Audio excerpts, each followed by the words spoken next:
They're very impressed, and they want to come and recruit from our talented group of students, and they want to engage with us here at the Southern University Law Center. So those are the kind of things that we need to think about in terms of what we're doing. I want to welcome back Professor Michael Oser. Professor Oser, stand up. Some people. So Professor Oser is, I guess, our newest but used to be here professor. All right, okay. And the board appointed a number of different professors who were visiting professors last year are now on tenure track. Let's see, Professor Rourke, Rappel, Kenya Smith, Elisa Alford, please stand up.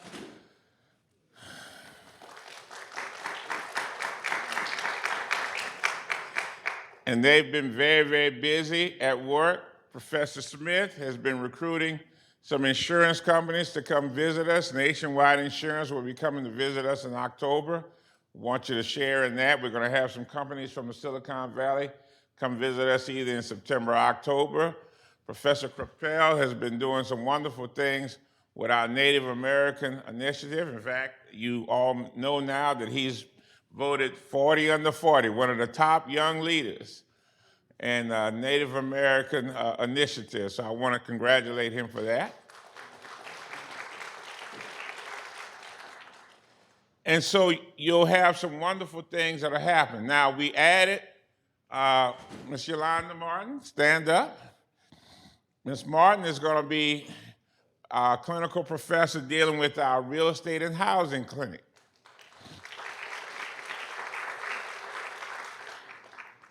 As you all may recall, Professor Thurman took a opportunity with the Patent, Trademark, and Appeals Board, so he's on leave for 2 years, and I just learned that Letitia Nixon-Jones is going to be a visiting professor at University of Oregon for 2 years. So we're seeing some things where people are valuing what we do, and they're trying to come to Southern University Law Center and look at our talent base. One thing that I will continue to do, and I really ask that you help, because one of the big issues our students seem to deal with is they all got money problems, right? They all got a money problem, right? Vice Chancellor Noah? Absolutely, absolutely. So what I'm going to do, because I usually send them information about scholarships, but I'm going to copy you all on those scholarships, because for some reason students don't read their emails. So when you see that, maybe you say, hey, you know what? I saw a scholarship that you should qualify for, and you should apply. Sometimes they need a little bit more encouragement to apply, and when they apply, they get them. That's the crazy thing. When they apply, all they have to do is apply. When they apply, they get them. The success rate is really, really high. And these are substantial scholarships. For example, Ms. Stacy Porche got a scholarship from the Defense DRI for $10,000. And it's national competition. So again, these are opportunities that exist for our students. And we talk about that because as the cost of legal education continues to rise, even at Southern University Law Center, students have to borrow more money. We're trying to help them reduce the debt that they have to deal with through scholarships and through high-value internships that pay them well. That's our strategy. We can't get the legislature to give us more money to keep our tuition and fees flat. That ain't gonna happen. So what we can do is we can help them find opportunities that will help them have money to save so they can be ready for bar prep and all the other things, in addition to pay that good rent and utilities and all the other stuff that they got to deal with as they go along. So I wanted us to come to the Valdry Center, so I believe, if I'm not mistaken, we're the first entity to have an event at the Valdry Center. Other than the grand opening, there's been no event at at the Valdry Center. And you can see as you look through, this is a great facility, and we will be using it during the school year. In fact, we have, what, 2 or 3 classes? Or 4? Is it 4? 3 classes in here that students will be meeting. There are 2 additional classrooms plus the space in here. So this is a very nice venue that we will plan to do some things. We'll host some conferences. We won't be so tight. For example, when we're trying to do some conferences and everybody's scrambling about where am I going to be today. So we have a nice thing. I think, Mr. Capel, we're going to have a Native American conference in here, right? That's right. So we're going to be doing some things in here. So, this is, again, part of the hard work that we put in because we have a very important role at Southern University Law Center in helping this facility come into play because of our relationship with the Kellogg Foundation and some other stuff. And therefore, again, I think you will see that when we decide that this is something that we value, we get rewards. And one of the rewards is a nice facility that we can use like everybody else, that we can use for different things. So as you're planning events, always think about the availability of the Valdry Center because it's going to be a facility that's going to be available to us. So that's all I'm going to have to say for now. And I want to bring up Vice Chancellor Ramsey, who will take over at this point and lead us through the day. Thank you. Thank you, Chancellor. Good morning, everybody. I am going to hand over the mic in a second to Dr. Laura Young. Dr. Young is our external consultant who's helping us with our SACS accreditation and our upcoming ABA accreditation matters, as the Chancellor mentioned during his welcome. After Dr. Young, we will follow the order of the agenda in terms of the State of the Law Center presentations. Note one change. Robin Thomas is ill this morning, and so during Associate Vice Chancellor Reed's presentation, she will discuss her unit in addition to Robin Thomas's unit. Also, please note that you have surveys for each presentation on your table.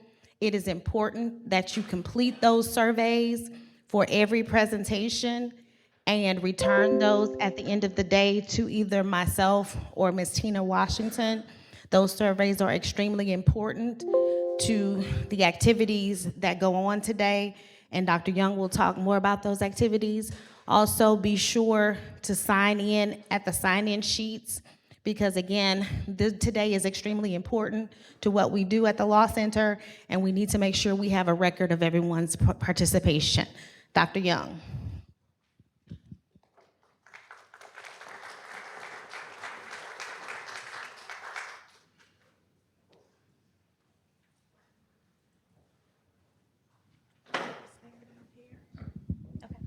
Good morning. Good morning. Welcome back to the 1920 academic year. Are you excited? Yes. Little bit? Yeah. Well, as VC Ramsey said, I'm Laura Young, and I serve as the external consultant assisting with the upcoming SAC-COC reaffirmation visit and your forthcoming ABA visit. Before I get started to talk about the purpose of this retreat, I'd like to give a door prize. So during my brief talk, I will mention 3 words as purposes for this retreat that start with an R. So as you think about your purpose for being here today, can you think of a word that starts with an R? Any guesses? That's a good one, but it's not it. Chancellor said reaffirmation. Rejuvenation, that's not it. A word that starts with an R as one of the purposes for our retreat today. Reaffirmation, reconnection, nope. Reaccreditation, what did you say? Review? Almost.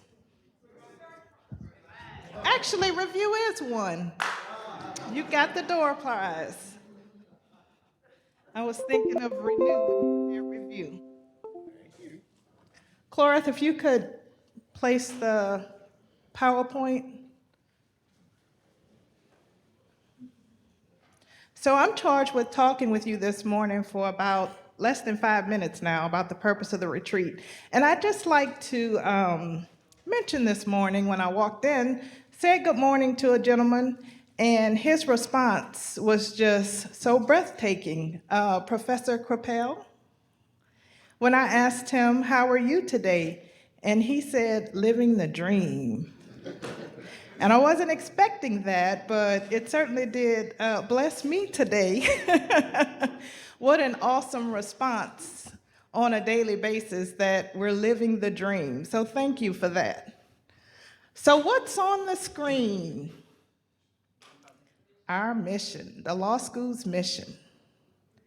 And our mission says, the mission and tradition of the Law Center is to provide access and opportunity to a diverse group of students from underrepresented racial, ethnic, and socioeconomic groups to obtain a high-quality legal education with special emphasis on the Louisiana civil law.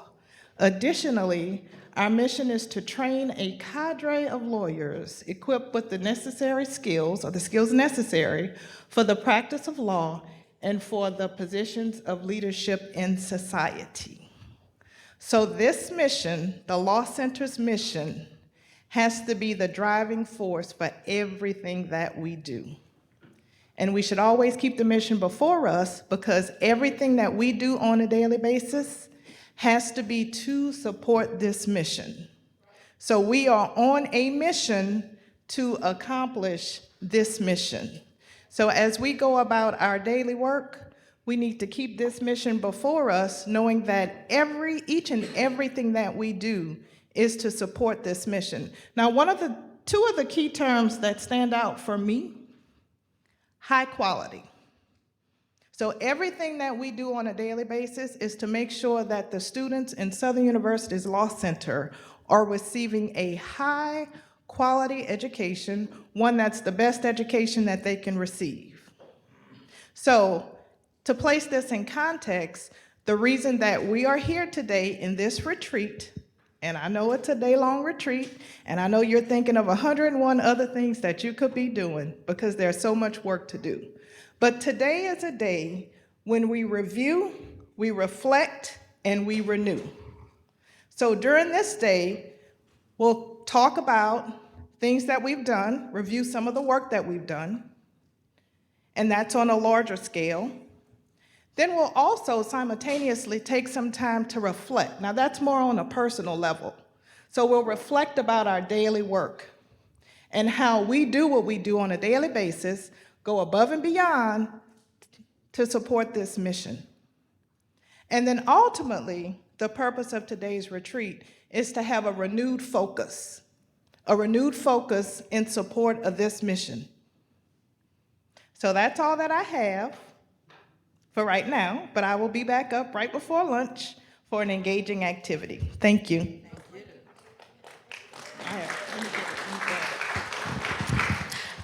So because we are so happy that everybody turned out today and we want to keep everybody engaged all day, we are going to do some little prizes throughout the day. So when I got here this morning, I was surprised to see I was here a little bit before 8, that the room was pretty full before 8. And so Ms. Henderson informed me that she saw me with my gift bags, that we needed to have door prizes for people who were here first. And I said, you know what? I don't have any, but you know what? I do. So, for those of you who signed the sign-in sheet before the sign-in sheet, I have some prizes for you. Ms. Henderson was the first person here, and I have a present for you. Please come and get your prize.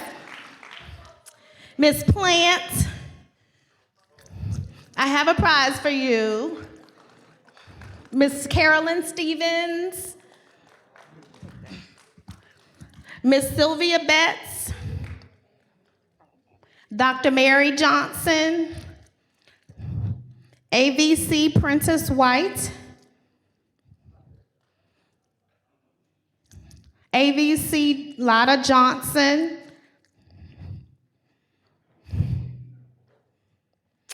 I don't know who number 8 is. Greg Spira is number 9. I don't know who number 8 is. Have no idea. Is that Haneta? Does that even sound like somebody? I have no idea who that is. No, it's not a Rainey. It's not Rainey. Okay, I'm sorry if I can't read the name. You can't get the prize. Okay, so we're going to move on now to our State of the Law Center. You want to see if you can? No, you can't read it. We're going to move on to our State of the Law Center presentations. And again, please remember to fill out your surveys for each presentation. Thank you.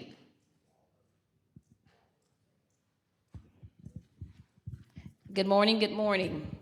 I'm standing in for Ms. Robin Thomas, and I'm going to do Alumni Affairs and Annual Fund all together for her. These are some of her notes. The 2019 roundup was April the 3rd through the 6th, 2019, and we honored 3 judges and 8 distinguished alumni and 5 Hall of Famers. The attendance for the 2019 year was 344. The 2020 roundup will be from April the 1st through the 4th, and the gala will again be at the Renaissance Hotel. Also, we're working with main campus on Southern University System Give Day, and that will be held September the 30th of 2019. And we would like to get our very own Southern University law students involved this year. And by that, I mean we will be having students do videos in order to get the message out regarding Give Day. Also, we will be working on the fall fundraiser with Chancellor Pierre, and we're working toward getting a sponsor to donate $10,000, and we will have a raffle at a cost of $50, and the announcement of the winner will be held during the Bayou Classic. And also for Alumni Affairs, we're working on an alumni directory with the Alumni Federation, in which they will have a section for the Law Center only. So that's going to be something new. And I think we actually have compiled all of the alumni database listing that we have currently in place, and that will be going over probably by the end, if not this week, maybe next week, in order to, a lot of the alumni that's here in the room, y'all should be receiving notices to update your information and also your area of practice, study, etc. Also, every year we host the alumni reception at the Louisiana State Bar Conference, which is always held in Destin, Florida. Last year we had a great time. We far exceeded our number of individuals that were in attendance. Of course, it was 100 plus, and it consisted of alumni and friends, and also a lot of the other 3 law schools that also will come in attendance. This year, well, 2020, it will be held again during the first week of June for 2020. And the NBA conference, we just had that in New York. We had a great time. We had several alumni that were in attendance at the alumni breakfast that we do annually every year. There were 40 persons that were actually in attendance this past year. For 2019, we honored Wim Bowman, who is an alumnus of New York, and he was our SULC Alumnus of the Year. And we also honored Bryant Ponder as the lawyer leader. And Bryant also wrote a book of which Angela and myself have a copy. And okay, you have one too. Okay, very good. And it's dealing with credit, how to get your credit scores up. So he's doing great things. And next year, the conference will be held in Washington, D.C. So at this time, Ms. Robin will be working on a lot of things, upcoming events. Okay, and that's the end of her report. Next person.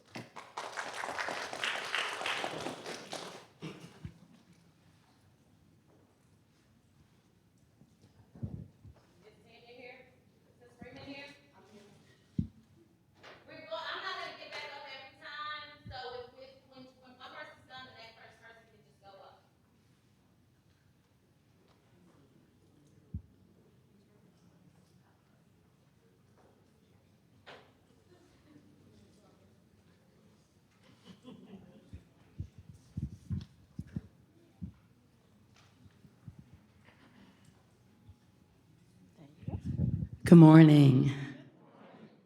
I hope everyone is doing well. You're going to get some handouts, and we actually have a oh, there it is. So we're going to talk a little bit about Together We Can. We have a few things that can be accomplished if we do it together. Some things seem way beyond our reach until we do it together. You can go to the next slide, of course.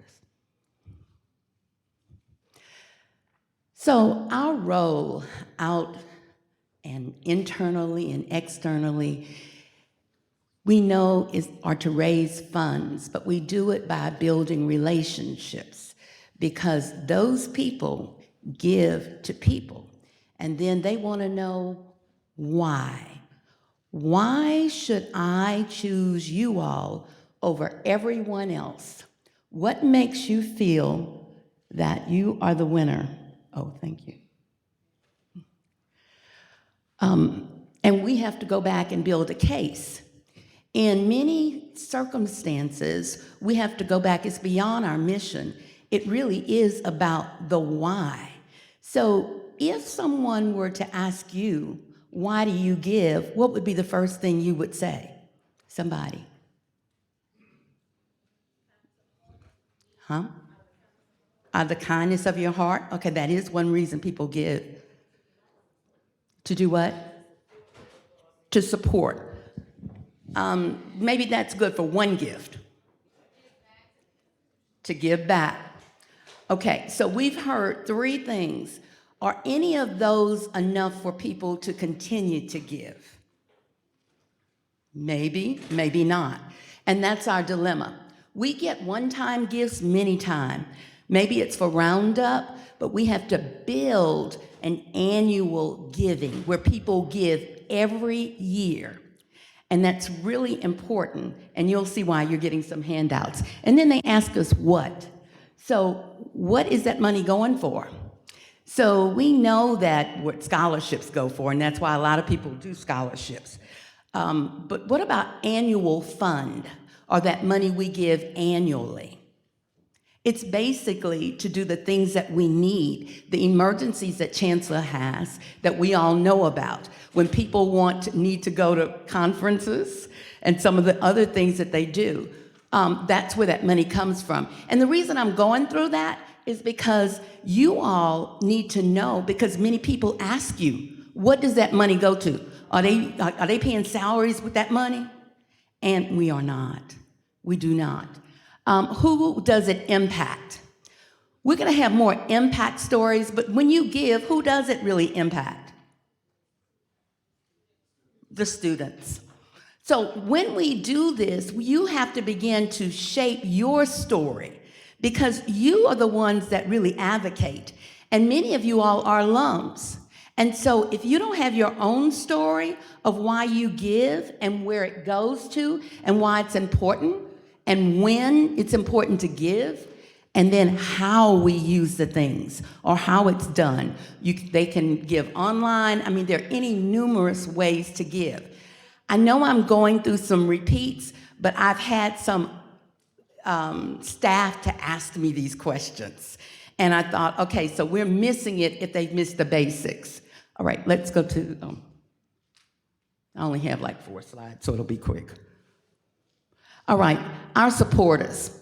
Here's a quote that I'm faced with all the time, and it just says, "To give away money is an easy matter and in any man's power, but to decide to whom to give it and how large and when and for what purpose and how is neither in every man's power, nor an easy matter." When people come to the school, it's really important you talk to them about why they need to give. Do you have a reason that you can tell them that it's important to give? We have brick campaigns, even if they gave $20 a month. We're going to talk more about our monthly campaigns. You all will be getting some emails about what we're doing so that you can actually take part in it and know. So when people come in, they come in as first-time annual givers. And then they move up to, hopefully, they move up to repeat annual givers. Now, annual gifts are really those when people make a promise or a commitment to give every year. How many of you all are willing to commit to give something every year? Okay, that's kind of where we are, huh? Okay.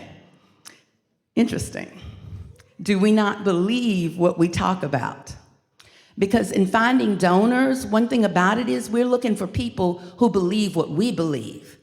The question is, do we believe it? Do we believe we put out some darn good graduates? Do we believe that they're worth investing in?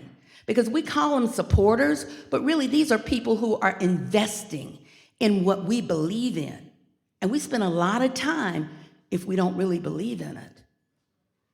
So I just ask again, consider making a commitment. We're going to talk a little bit about some of the things that we'll be able to do. Then we have special major giving. Some of that is at annual fund. Some of it is naming rights, and then major giving. It's when a lot of times we have to look outside, or maybe for our larger donors, but we're also looking outside for our friends who may have the capacity to give. So if you all know those people, please tell me. Many of you all have, and I've been able to follow up on them.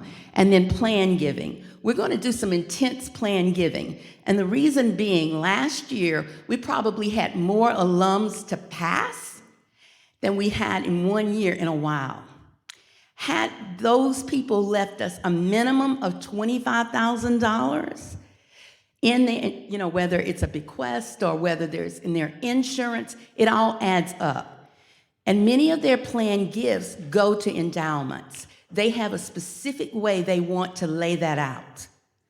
Many of you all may want to consider, as you do your estate planning, to do planned gifts to us. Just a thought, you'll be getting more information on that. And then lastly, there are a couple, you got 2 handouts. One thing I wanted to tell you that we'll be doing that you'll hear a lot of, I found out that we really weren't using volunteers a lot. And over the last couple of months, I've had our alums approach me and ask me why not. And they volunteered to do some what we'll call patio parties. It's little preparation, but they're committing to raise a minimum of $5,000. So far, I have about 30 that have committed.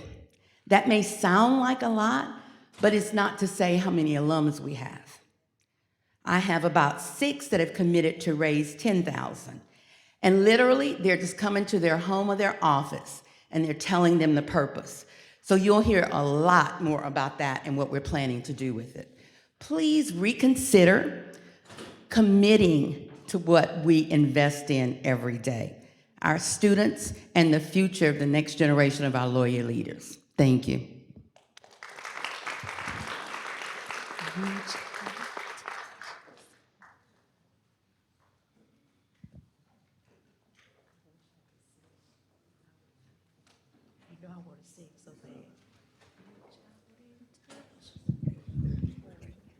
Good morning. Okay, I'm going to talk to you about 2 items this morning. One is our budget for the upcoming year, and about some financial aid statistics that that we had for last year and what we expect this year. And I'm going to start with financial aid because this is important because this is how many of our students, or most of our students, finance their education. Okay, this year, for the 1920 year, we project to grant $22 million in student loans. Of that, 12 million will be unsubsidized loans. Those amounts that you just automatically get by signing your name. And then there's Grad Plus loans. The Grad Plus loans are a little bit more difficult to get because you gotta have good credit.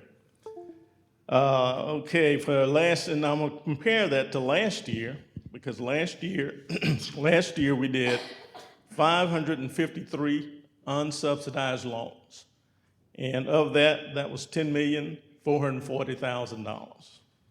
We did 421 Grad Plus loans.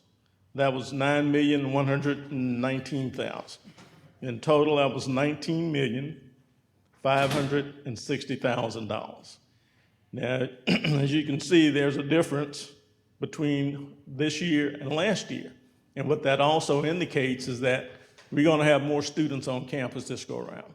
And that's a good thing because that means we're growing. And hopefully that's gonna be controlled growth and we'll be able to manage it. In addition to those loans, there was also, bar loans and private loans. We expect those dollars to stay about the same.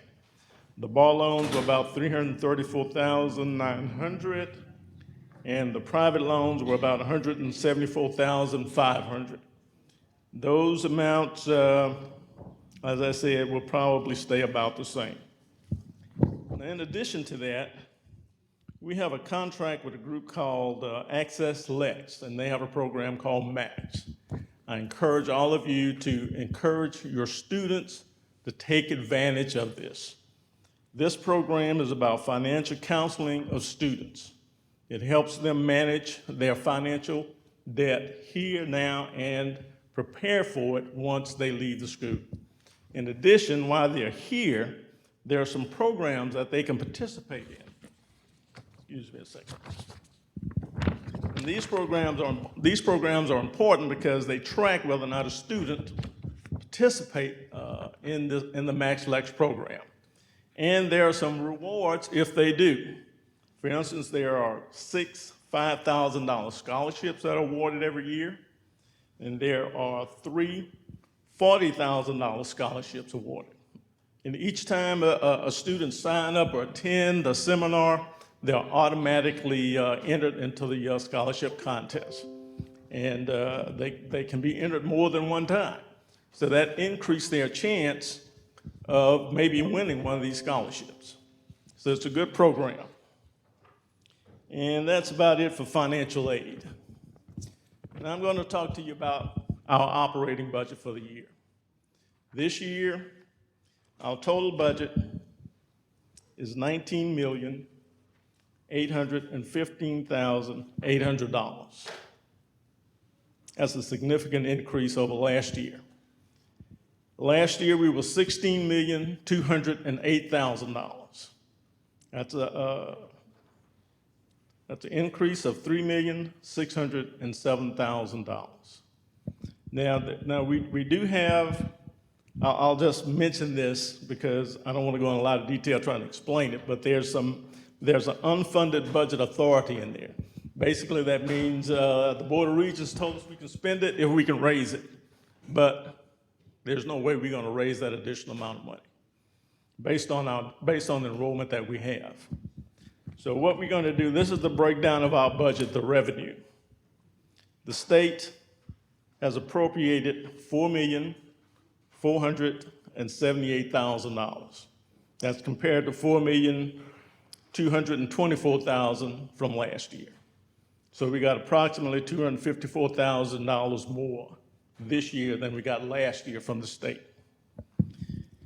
The Law Center is going to collect in tuition and fees, which is self-generated revenues, another, $13,530,000. That's compared to $11,984,000 from last year. So that's an increase of $1,545,000 over last year. We're also going to, we also have another source of revenue that I want to mention because it's significant to the Law Center's overall operations. The Law Center, and this is non-state funds, this is federal funds, but the Law Center has a Title III grant. The Title III grant for the upcoming year is going to be $3,269,300. Now, what do we do with that money?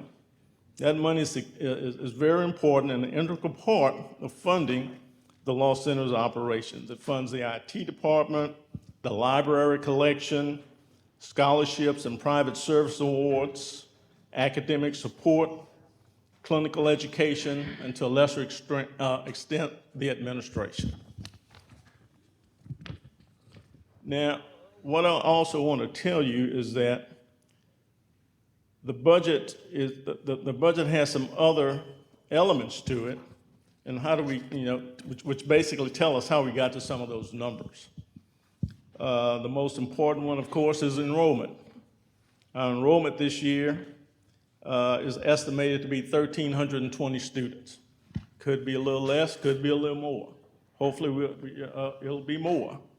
But that's what our budget is based on. And that's compared to about 1,192 students last year.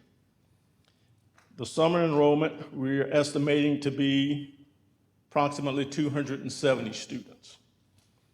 Non-resident students will comprise in excess of 30% of our total enrollment. So that number also is growing. Tuition and fees. Tuition and fees had an increase of 5%, or $412, which we added to the university support fee. Now, that's the fee for a full-time student. Part-time students will be assessed a prorated fee based on their credit hours. This fee has already been approved by the Board of Supervisors. I want to give you an idea of the tuition and fee costs for the academic year. For a resident student, they will pay $8,657 per semester. And a non-resident student will pay an additional $6,300 per semester. So their total tuition and fees will be $14,957 a semester. On an annual basis, that will be $17,300 for a resident student, $29,900 for a non-resident student. Now, that sounds like a lot of money, but we're still the best deal in town and probably one of the best deals in the country. Now, total budget revenues, I mentioned to you that we had a contingency for unfunded budget authority. If you take that number out, I think earlier I told you our budget was $19,815,000.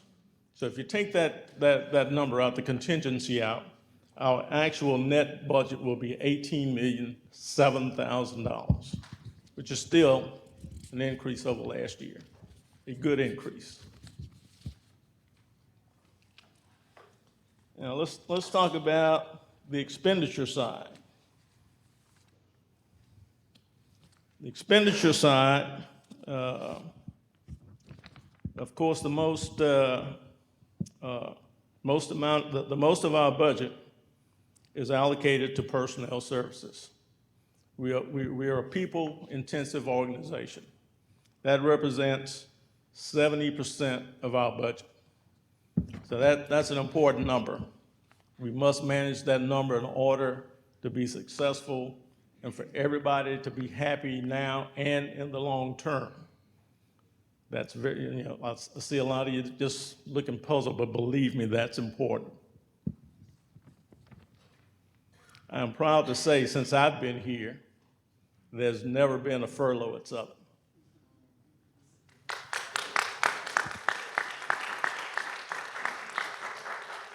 I also want to say that's not wholly attributable to me.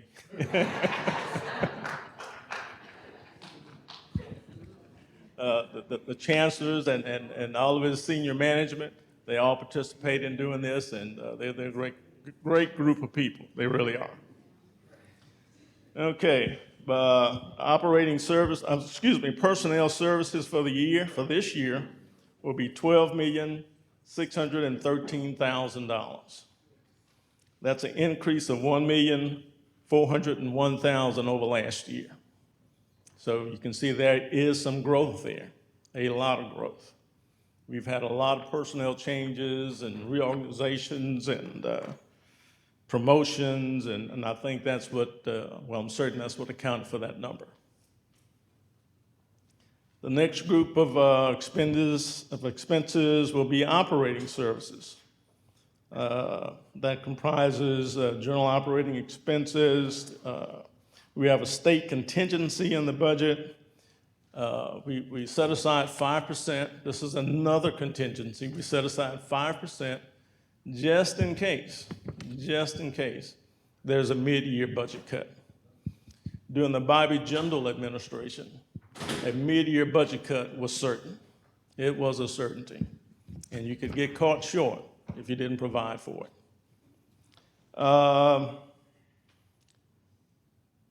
The next major cost in that category is money that we send to the Southern University Baton Rouge campus. The Southern University Baton Rouge campus gets $1,090,000 from the Law Center. That's for services that they provide to the Law Center.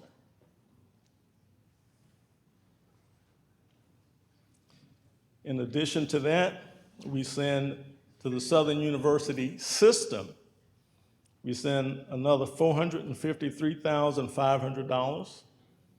Again, that's for services and contracts that they enter in and benefit the Law Center. In addition to that, we send another $376,600 to the system. That's to help the system defray costs for operating their office. And all told, we send $1,920,400 to the other side of the campus. On a brighter note,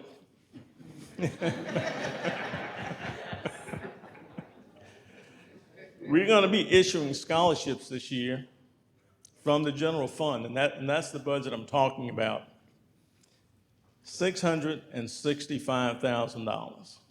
That's an all-time increase. Last year, give you some idea, last year the scholarships we issued from the general fund was $395,000. Now, in addition to that, outside of the general fund, we also issue about another $220,000 in scholarships from Title III. So if you put all that together, we in the $800, close to $900,000 range for issuing scholarships. Okay, let's see here. This is what everybody's been waiting for. Although this has not gone outside of the Law Center yet, but we're proposing at some point in time a salary increase of 4% again. This is about a third or fourth consecutive year that we've been able to do that.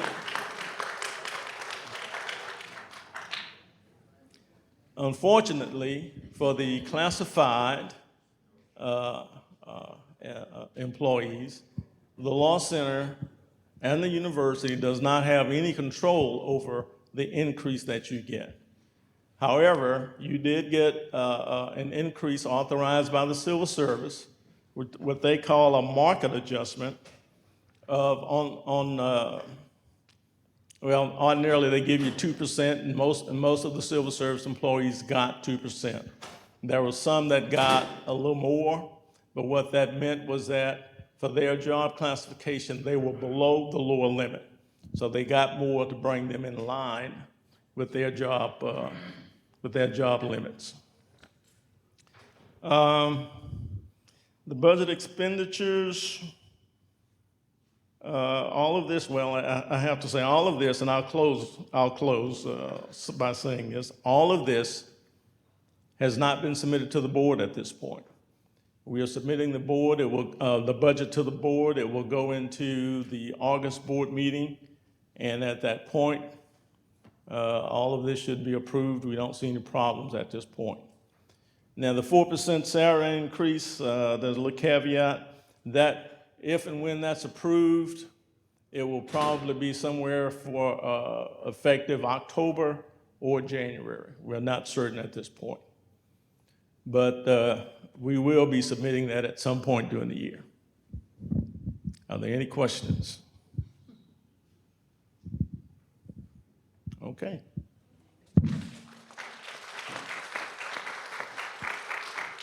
The presentation I just gave you, if anyone would like a copy, I'll gladly email you one. Just send me a request and I'll send it to you in the email.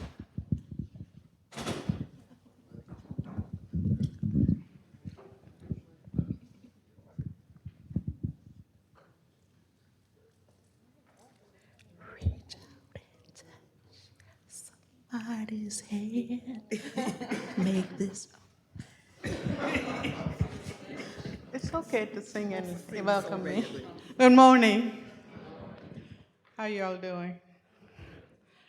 All right, I think today's first question to me is what? Why is Banner not up?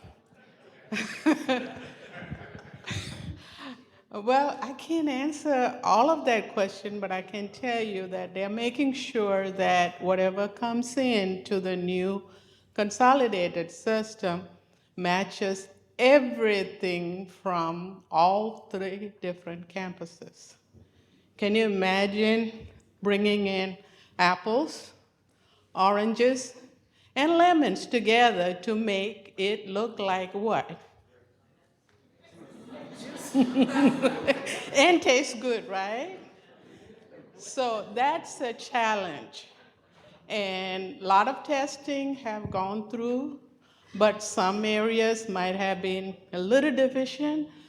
But when they brought it all together and the final test was done, I understand one of the reports didn't come out as it should. So instead of getting into trouble, what they did is they delayed it until after registration. They haven't given me a date to bring it back up. So the project is not killed. It's coming, but it's delayed. So what do we do for tomorrow? We go back to what we used to do.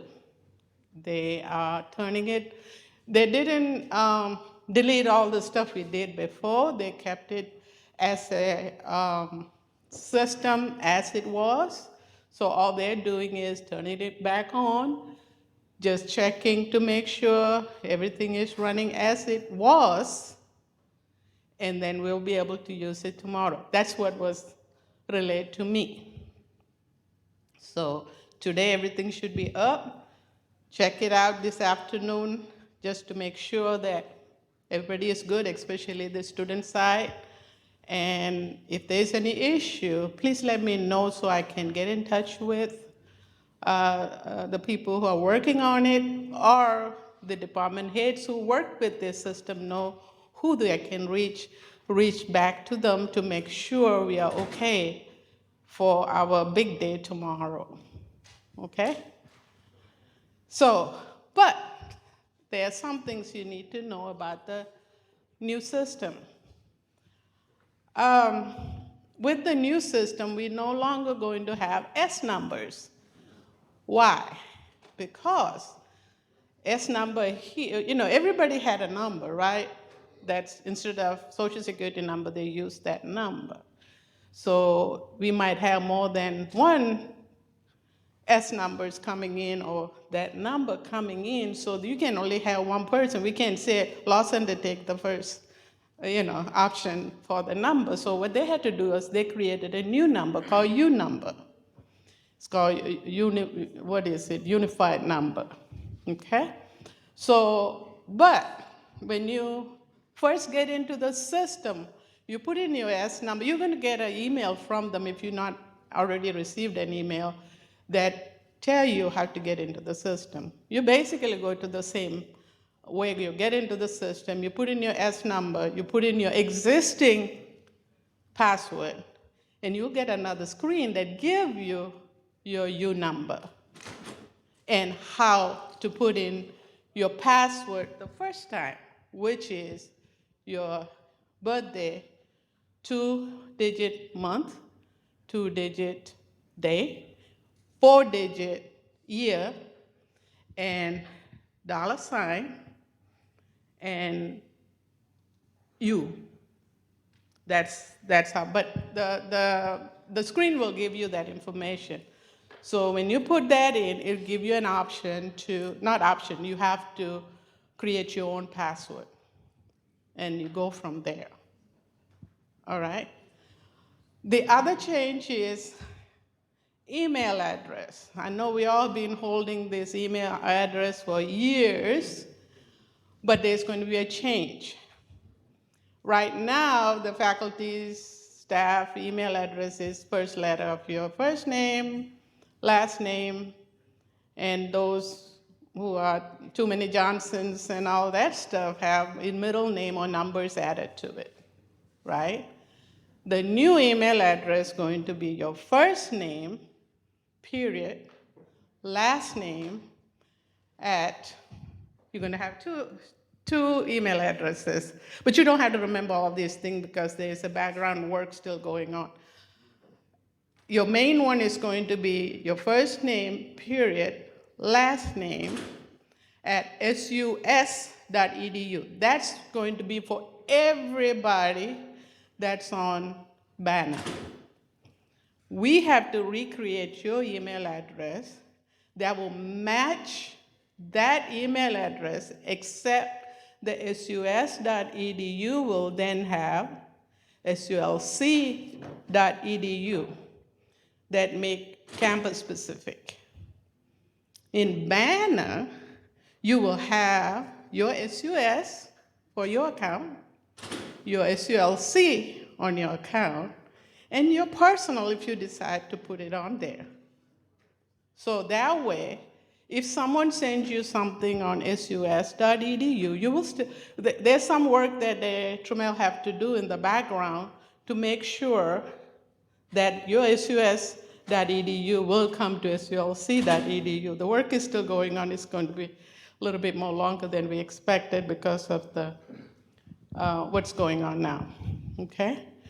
So, what do you worry about? They're asking us to start using the first name dot last name at sulc.edu as you populate that to the community that you interact with. Why are they doing all these things?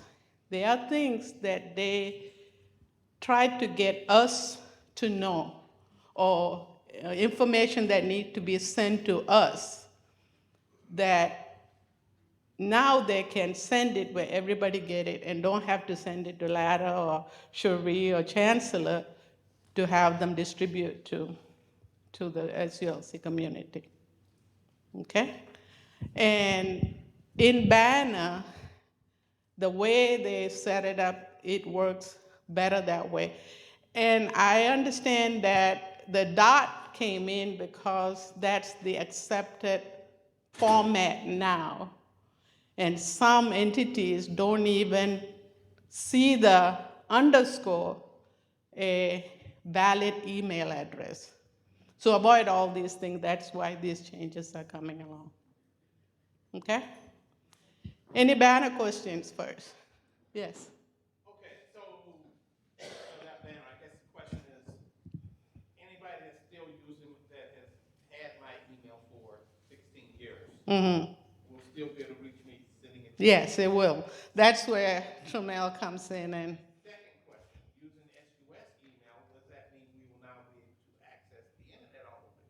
Yes, that is another reason they're doing that.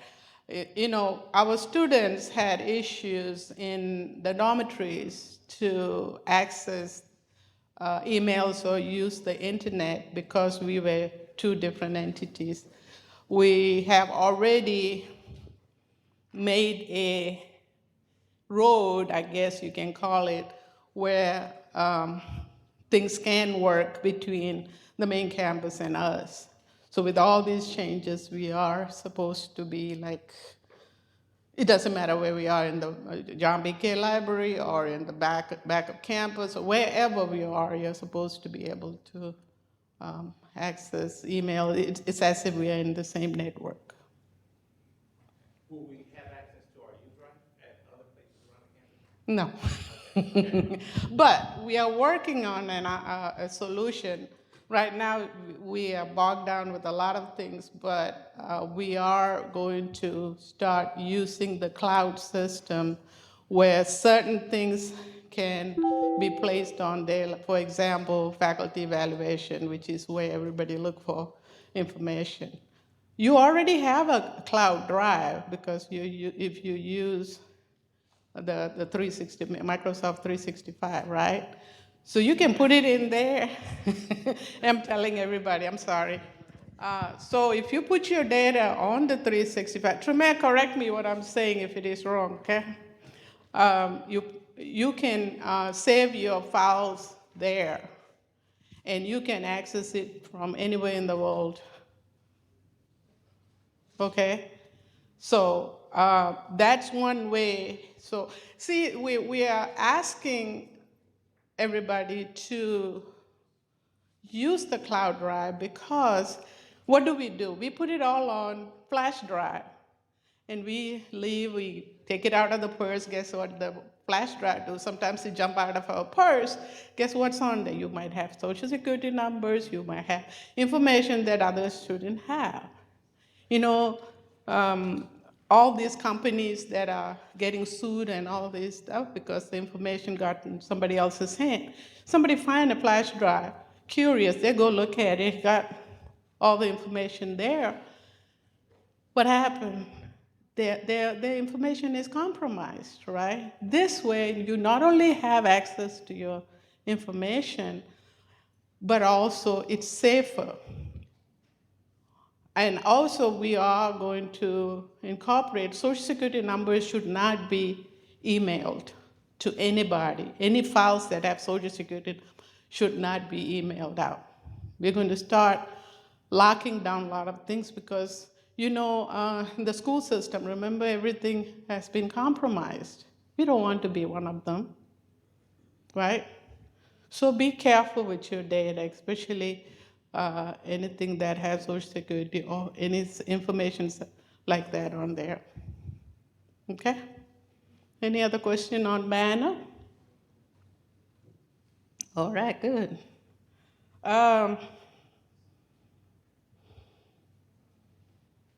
What did I write down?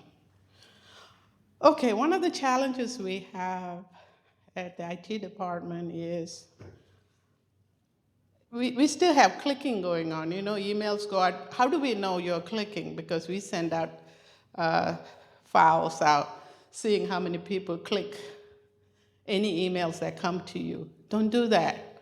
Jamel did the training, you remember, put the cursor on whatever link it is shown and look at the bottom corner. It will tell you whether it's coming from where it is coming from.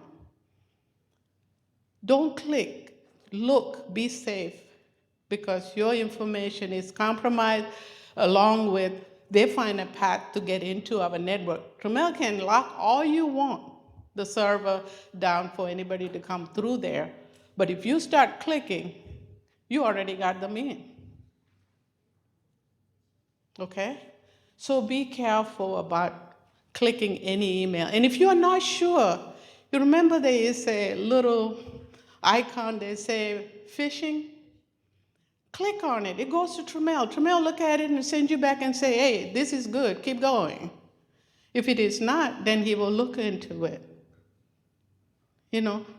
So please make sure that you don't click everything that comes through your email. Okay? Okay, what we have done the past year. When the faculties go into the classrooms, we have changed all the computers in the classrooms. All right, so when you first time log into the system, it usually take a little longer because it have to download all your credentials down to that computer. One way to avoid that is what? When nobody is around, go log into the system, have your credential down, log off, go on with it, so that won't happen, so the delay won't be there. Okay?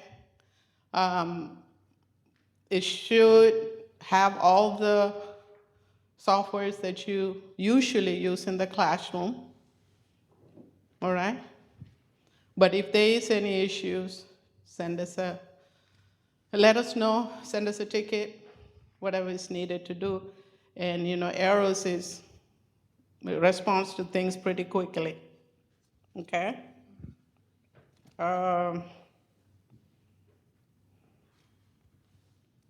I think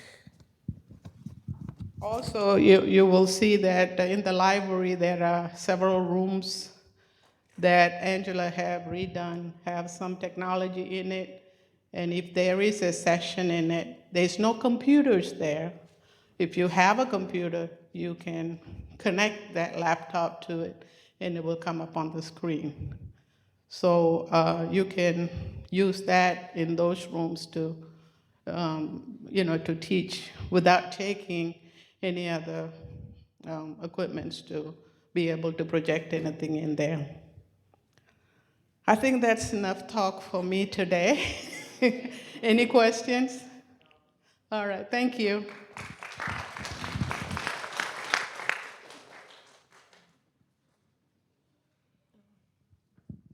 Good morning. How y'all doing? I got 2 presentations, which means I have 10 minutes. I started my timer before I got on stage. We're gonna see if I can hold true to that. First, I wanna thank y'all. It's my first semester back, fully back from my surgery. Thank you for your prayers. I appreciate that. Tying together what we talked about so far this morning, I think is important.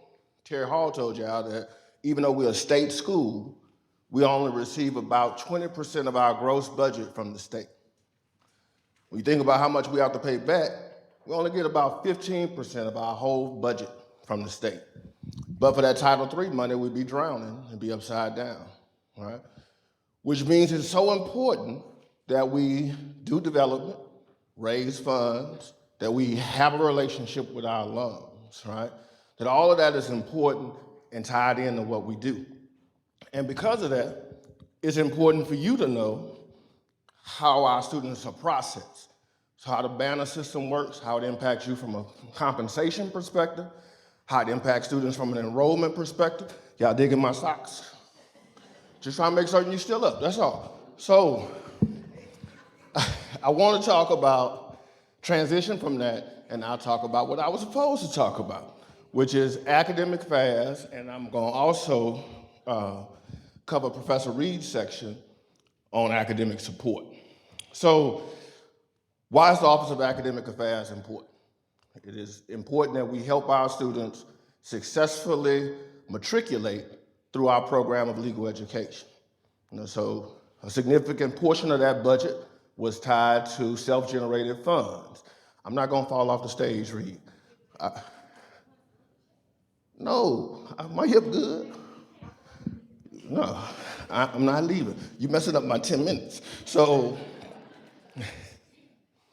we really need the students to not only get into law school to fulfill our mission, but the mission wasn't just to attract students. It wasn't just to give them an opportunity.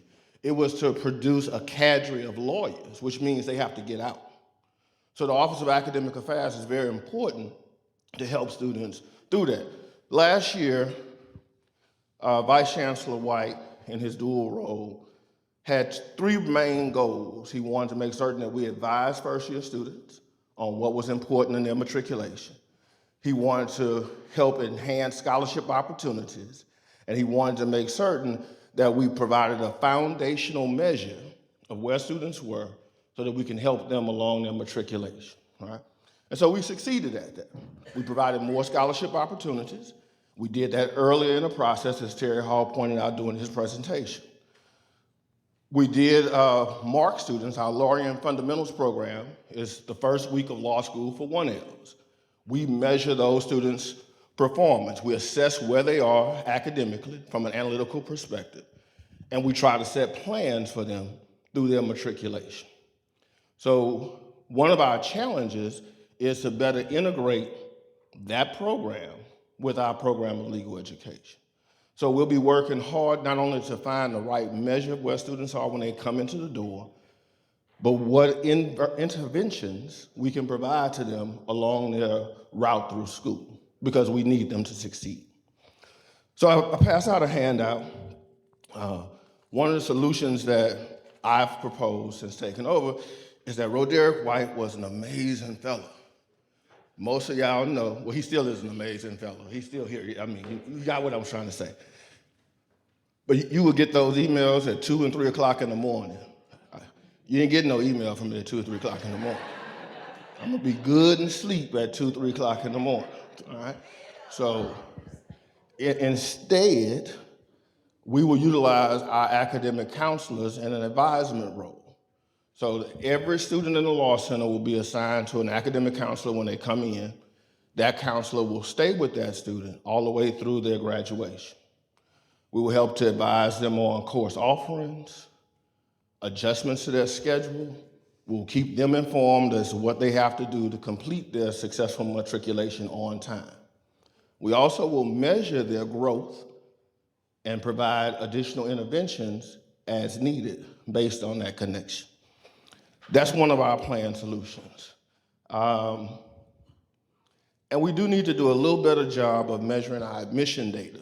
I served on the admissions committee now for 2 years, and some of the decisions we make, some of the chances that we take on students, because if we talk about that access and opportunity, we open a door for many students that other schools in the country would not open the door to. We don't do that just because that's our goal. We do that because there's some flaws in testing in educational systems, and we want to make certain that the legal profession looks like our population. All right. But we do have to measure how successful we are. So we have to connect what core ingredients that we see in our data that measure success versus those that don't, and make more informed decisions with regard to that. All right, that's my academic affairs presentation. Any questions? Okay, great, I'm doing well. Oh, I'm sorry, yes, ma'am.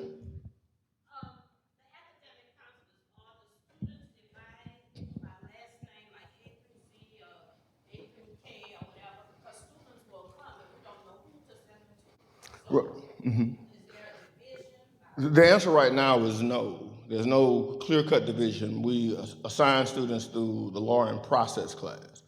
So one of the things that I'll talk about in a second is how that division of labor will happen going forward. So in academic support, our goal is to be a support of our, do I need this? Yes. Okay, I'll keep it.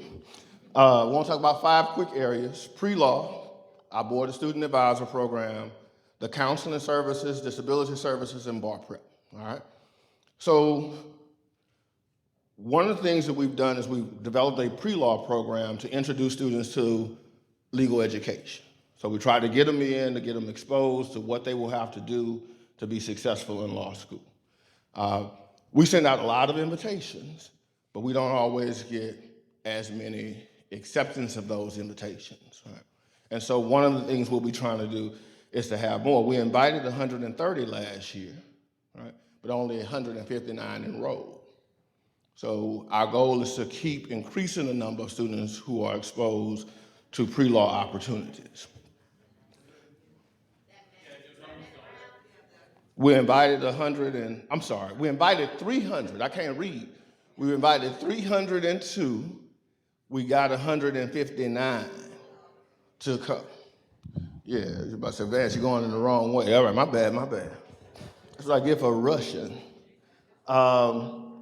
Our goal was to hire about 70 student advisors, what you all used to call teaching assistants. We actually hired 146 teaching assistants for the whole academic year. Right? Part of that's a byproduct of a larger incoming class. We went from 3-day sections to 4. So we had additional students that we had to serve. We hired more student advisors. Those student advisors worked about 31,000 hours, providing students with assistance to help them through their matriculation. We provide counseling now through our law and process class. So every student will have an academic counselor who will teach them in law and process. Those students enrolled in that class with that academic counselor will be assigned to that counselor throughout their law school matriculation. Right? So what we'll have to do, Ms. Armelin, is a better job of providing support, administrative support personnel with that information so that when the student calls in and they're looking to talk to someone, they'll know. But we also will be informing students of who their counselor is on the front end at admission. We'll start that this year, and so they'll know. Now, the upper level students will be divided, but we have to figure out the best way to do that division so that there's a balance. There is a challenge with that. At one point, there were 2 academic counselors for the entire student population. Our student population has grown substantially. You know, in order to be successful, I don't see the chancellor in the room, but I'm gonna say it anyway, we need more academic counselors. Terry Hall told me no. Don't mean I ain't gonna keep pushing. I'm not gonna stop pushing, right? Because it's one thing to provide counseling services to 40 people, another to provide it to 70, and how effective you can be if you have a lower student ratio to counsel. Dang, I say Regina stopped me twice, so I'll get to finish. So some challenges that we have is expanding those pre-law opportunities. What we'll be doing to offset that is we'll have actually more pre-law offerings earlier in the summer. We're talking about shortening them up so that we can expose more students to them. We are also talking about integrating students into the Office of Academic Support earlier and throughout their matriculation, as I mentioned earlier. And finally, we're working with professors to expand our bar prep opportunities. We've agreed upon certain minimal topics to be covered in our doctrinal courses that are covered by bar exams to make certain that students are exposed to that legal information as early in their matriculation as possible. We will be assessing them through our early bird bar review programs so that by the time they get to their 3rd or final year of school, they can take the bar prep course so that they're ready for graduation and the admission into the practice. And with that, I'm done.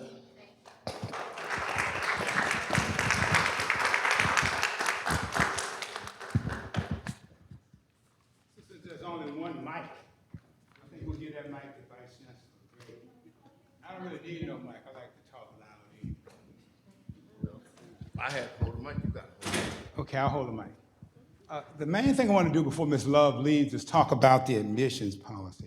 Can you hold that for a second? So we're going to talk about the number of students who applied to our law school on last year. There were 821 students who submitted applications for admissions to the law school last year. In 2018, there were 747 students who submitted an application to the law school. And in 2017, there were 679 students. The LSAT score for the current year, let me get this right now. The high average LSAT score is a 145. The average LSAT score is 143. And the average GPA is a 2.99. It was a 3.0 as of yesterday, but those numbers changed last night. And Ms. Love does this apparently overnight too. So these numbers are accurate and up to date. Also, the ethnicity breakdown. American Indians, we have 1 who applied for law school who's been admitted. We have 6 Asian students. We have 139 Black students. We have no Mexican students. Hispanic, Latino, we have 21. We have no other, and we have 82 white students. Now, these numbers may not be accurate, but he did the numbers, so that puts us at about 55.0% Black students, 32% white students. Asian students puts us at 24%, and American Indians at 0.4%. Okay? So that's kind of from admissions. One of the things I wanted to talk about admissions was the fact that we don't really have any idea if Banner will be working. And so from a soldier standpoint, you gotta have a plan B and a plan C. Well, we know what plan B is. If the students don't have their refund checks, they're gonna be complaining. And so that's what we're working now. We've spoken to Mr. Hall, we spoke to the Chancellor, and we really wanna do a good job. We know that Roderick did a great job. We're not trying to match Roderick's intensity, but we are gonna try to work as hard as we can to make sure that the students are enjoying their experience here. Another thing I wanted to talk about was our theme for the year is customer service. We have to treat people right. We have to treat each other right, because we don't want the students to see us treating each other badly in their presence. So the way we do that is everybody has to believe that this is a whole new reorganization, that the team is running the same way, okay? That everybody's on board. And the people that are not on board, they're gonna get on another team and go a different way. Mm-hmm. So in order to do that, one thing you have to do is you have to make sure that you put your best resources in the right area. So I've spoken to Vice Chancellor Vance, and we're gonna try to do that. We're gonna try to help, but the key to that is you have to tell us as quickly as you possibly can about what's wrong so that we can get involved and try to help. Now, Vice Chancellor Gray is gonna talk to you about this board. I'm gonna give it a microphone, then I'll come back and talk about this. Good morning, everyone. They told us we had this. Ooh. I was just about to say that all of this is state of the art, but it's certainly not a classroom. Because I'm kind of a control freak, so I have to be able to control my own things. And so I said, well, let me just bring you see, this isn't working very well. I would think there would at least be a place to put a mic. Okay, just a moment. Okay. There's not even a place to put a mic. While we're getting set up, I understand that we all have a lot of great things to say about our department, but we're getting behind schedule. We're getting a little off schedule. Can we all please try to stick to the times that were allocated? Thank you. Okay, here we go.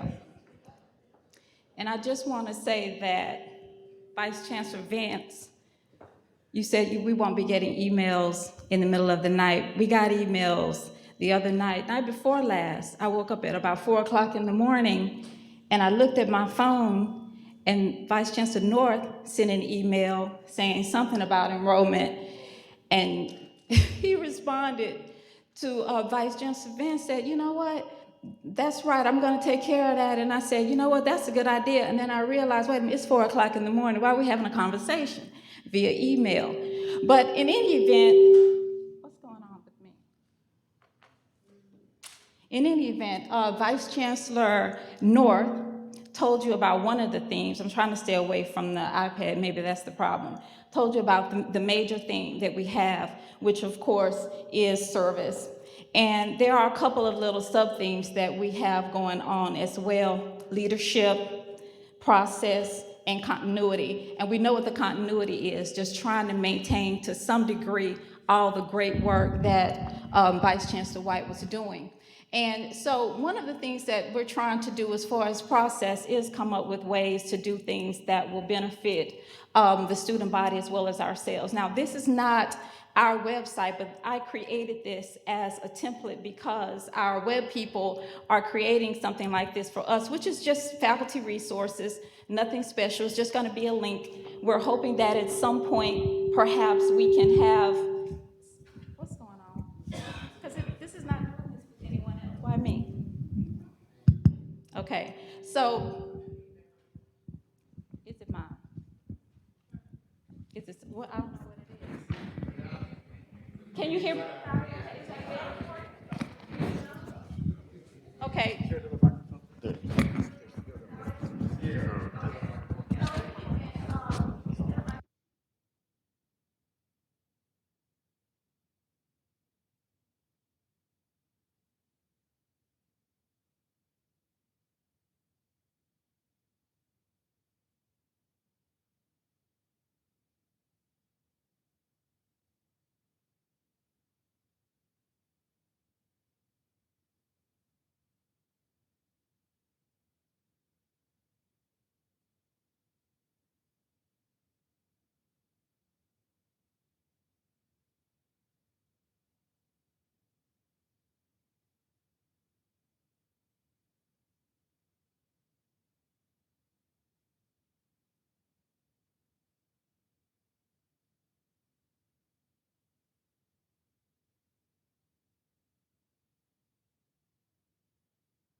when the classroom component will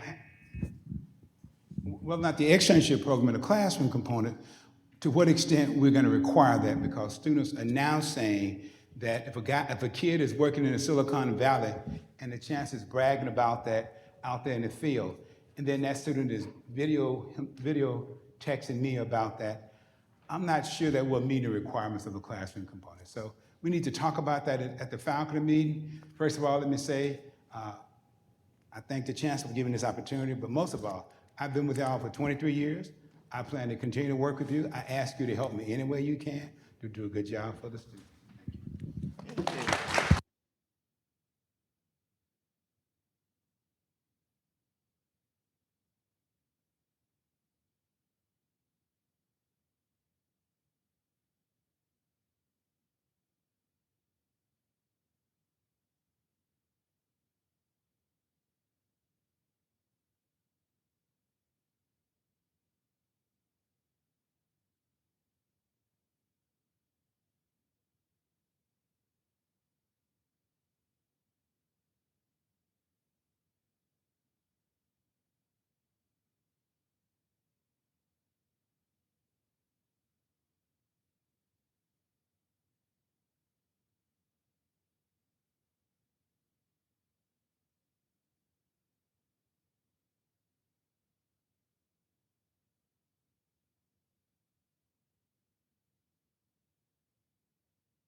to different, each portion has a different method that they need to utilize when it comes to Title IX.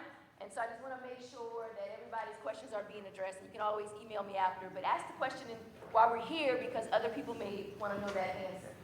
So the first thing, maybe I need help with this. Excuse me, young man in the back. IT. The clicker, is there a reason? Well, with that being said, you really need to know who the Title IX personnel are. I am the Title IX coordinator, and I'm located in room 116, the Office of Career Services. But Ms. Ursula Ransberg, who is not present today, she's the Deputy Title IX coordinator, and she's located in the annex building of the Law Center. We have 3 confidential advisors, and they are Ms. Felicia Foreman-Roussel, Ms. Lena Johnson, and Ms. Paula Matthews. And you need to know who these people are because these are the 3 people who are designated as confidential people on our campus. So if you have a student that comes in and does not want to report, but just wants to talk to someone and help someone who's going to help them with the resources, help them navigate whatever process they want to utilize, this is where you would send them. Yes, Ms. Johnson. Only one thing, my email address is LM Johnson. Oh, I'm going to change it. I'm going to have to update, change some stuff as it goes along because I added some stuff as well. So I'm going to send this out so everybody will be aware, but these are the 3 people who are confidential. All right, so this is the only places the students need to be directed. Or they may be directed to counseling centers on campus or counseling centers off campus. Those are the only confidential people on campus. All right? Now, for an overview, you need to be aware that every person that comes onto SULC's campus is covered under Title IX. That's guests, that's students, that's administrators, visitors. That means that when we have high school students that come on campus for whatever they're here for, they are covered under our Title IX policy. That's federal law. So even if, but our SULC policy says it as well. We want to create an environment that is welcoming to all students and all visitors and all people on our campus. And I highlight all because Title IX is much broader than just sexual misconduct. All right? In fact, Title IX says no person. It does not say no female, no woman, no he, no she, no they. No person in the United States shall, on the basis of sex, also includes gender, on the basis of sex, be excluded from participation in, denied the benefits of, or subject to discrimination under any educational program receiving federal financial assistance. That is us. You heard this morning that we receive a lot of financial assistance. All right? Issues with Title IX can harm that financial assistance that comes into this school, right? But that's secondary, right? Because we want to treat every person with respect, okay? So that's our foremost goal as we look at Title IX. The things about Title IX that you need to be aware of, why is it important? Because non-compliance, we can lose that federal funding. We can have a lengthy state and federal investigation. So you have 2 coverage, state and federal. Loss of due process for the accused. And when that happens, please believe that there is a private right of action. So somebody can go to federal court even if they don't go to OCR under Title IX. So we can have a federal lawsuit as well as a federal investigation, okay? Negative media exposure. This is important for you to know because many students around the country have been utilizing social media to broadcast their disdain, not only for the institutions, but for people personally. So if you are an administrator or a faculty member that may have an issue, please be aware students are using those platforms and putting people's names out there, all right? So this is important because social media has created an entirely new environment where trying to contain and try to navigate the process has become much more difficult.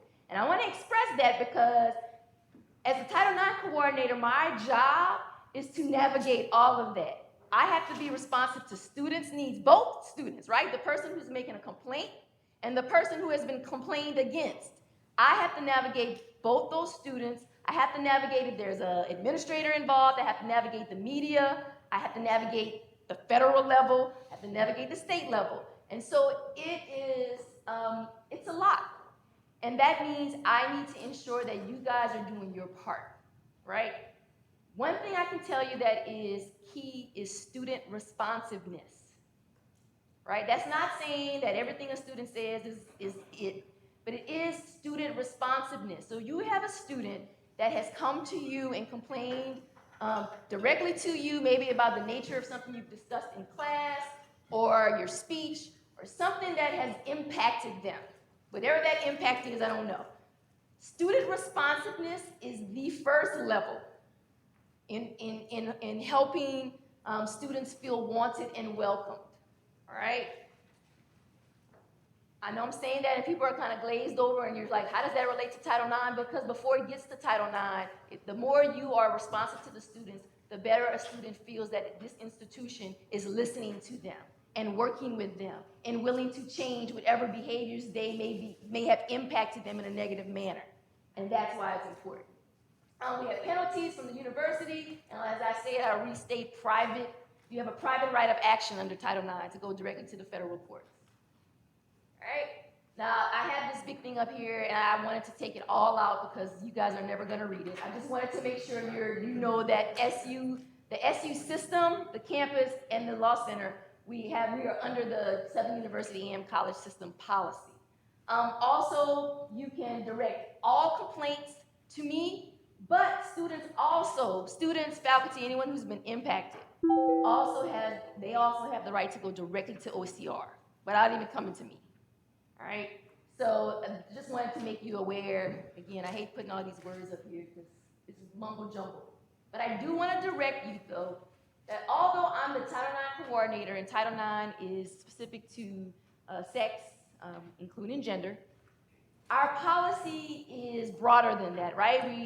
We're forbidding discrimination and harassing conduct on race, color, religion, sex, ethnicity, national origin, a whole bunch of things, gender identity. And for the most part, because I'm the Title IX coordinator on the Law Center campus, all of that is going to likely come to me and or student affairs, but that'll be more of a collaborative effort if it's outside the realm of the sex, sexual misconduct, sex or gender.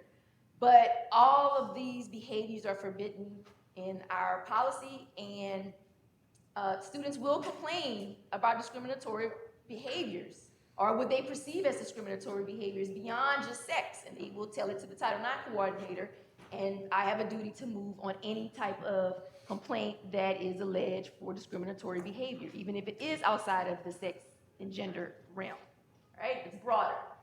So just being mindful that our policy covers a wide range. I want to step back and make sure you understand that any person can make the complaint to me, as far as if you are an employee, staff, faculty, administrator, you can still come to me as the Title IX coordinator to navigate your process, even if it turns out that it's a employee with employee, administrator, faculty. That type of situation is still covered under my jurisdiction to bring the complaint in and to evaluate it accordingly to our policy and our procedure. Now, the rights under Title IX, I have three very big ones. It's just to simplify this for you guys. The right to be free from sex discrimination, including sex and gender-based harassment and violence. We generally hear about sexual violence, as the key in Title IX, but it covers a whole range of things. It covers harassment, which we know the federal guidelines means it needs to be severe and pervasive, right? So gender-based harassment, comments that can be made. I don't know how many people have seen my emails and my signature, which indicates I have my pronouns. There's a reason why I put that in there, because part of signaling to the student community that we are responsive to their needs, to all of their needs, is that's one way to do it.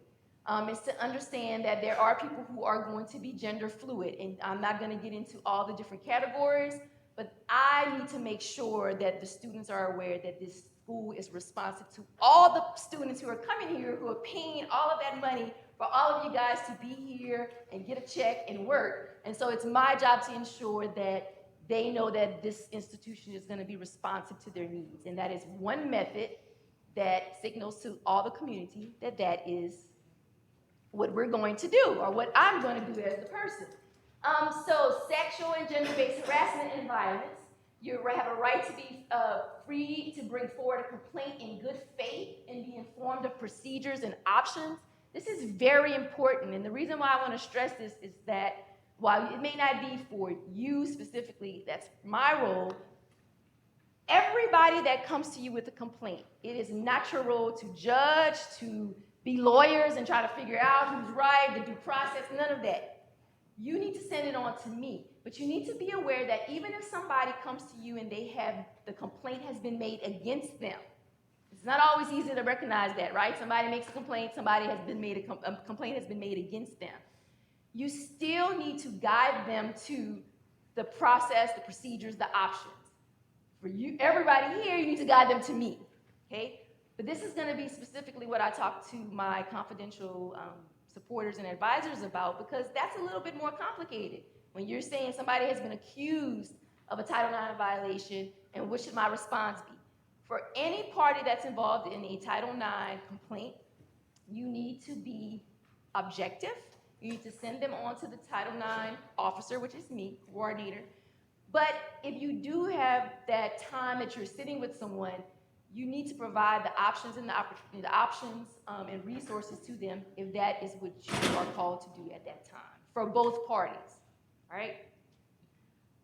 And all the parties under the Title IX process have a right to a prompt, thorough, and equitable investigation, and that's for both parties, and this is under federal law.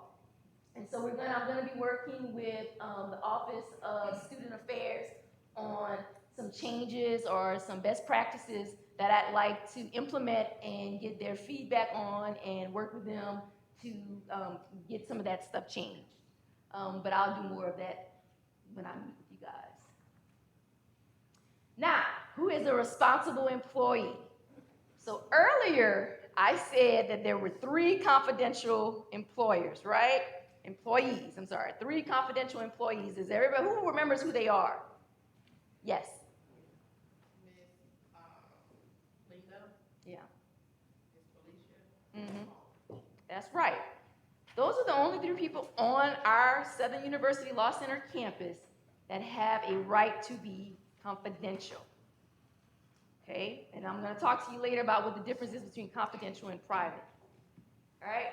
Everybody else is really a responsible employee. However, our system has selected certain people, and I'm going to list out those people who are deemed responsible employees. The reason why I say everyone else is because even if you are a faculty member and you're not listed in our book, our policy as a responsible employee, if someone comes to you with a complaint, you cannot ignore it. And that's why I'm saying this, because I know, we have a list of people who are responsible employees, and the students these people will be held out to the students as responsible employees. But you'll see in the 3rd prong, a responsible employee under Title IX, under the federal guidelines, is whoever a student could reasonably believe has this authority or duty. And so when you have that last prong, that means that if you're a faculty member and a student comes to you, yeah, under our policy, you're not a responsible employee.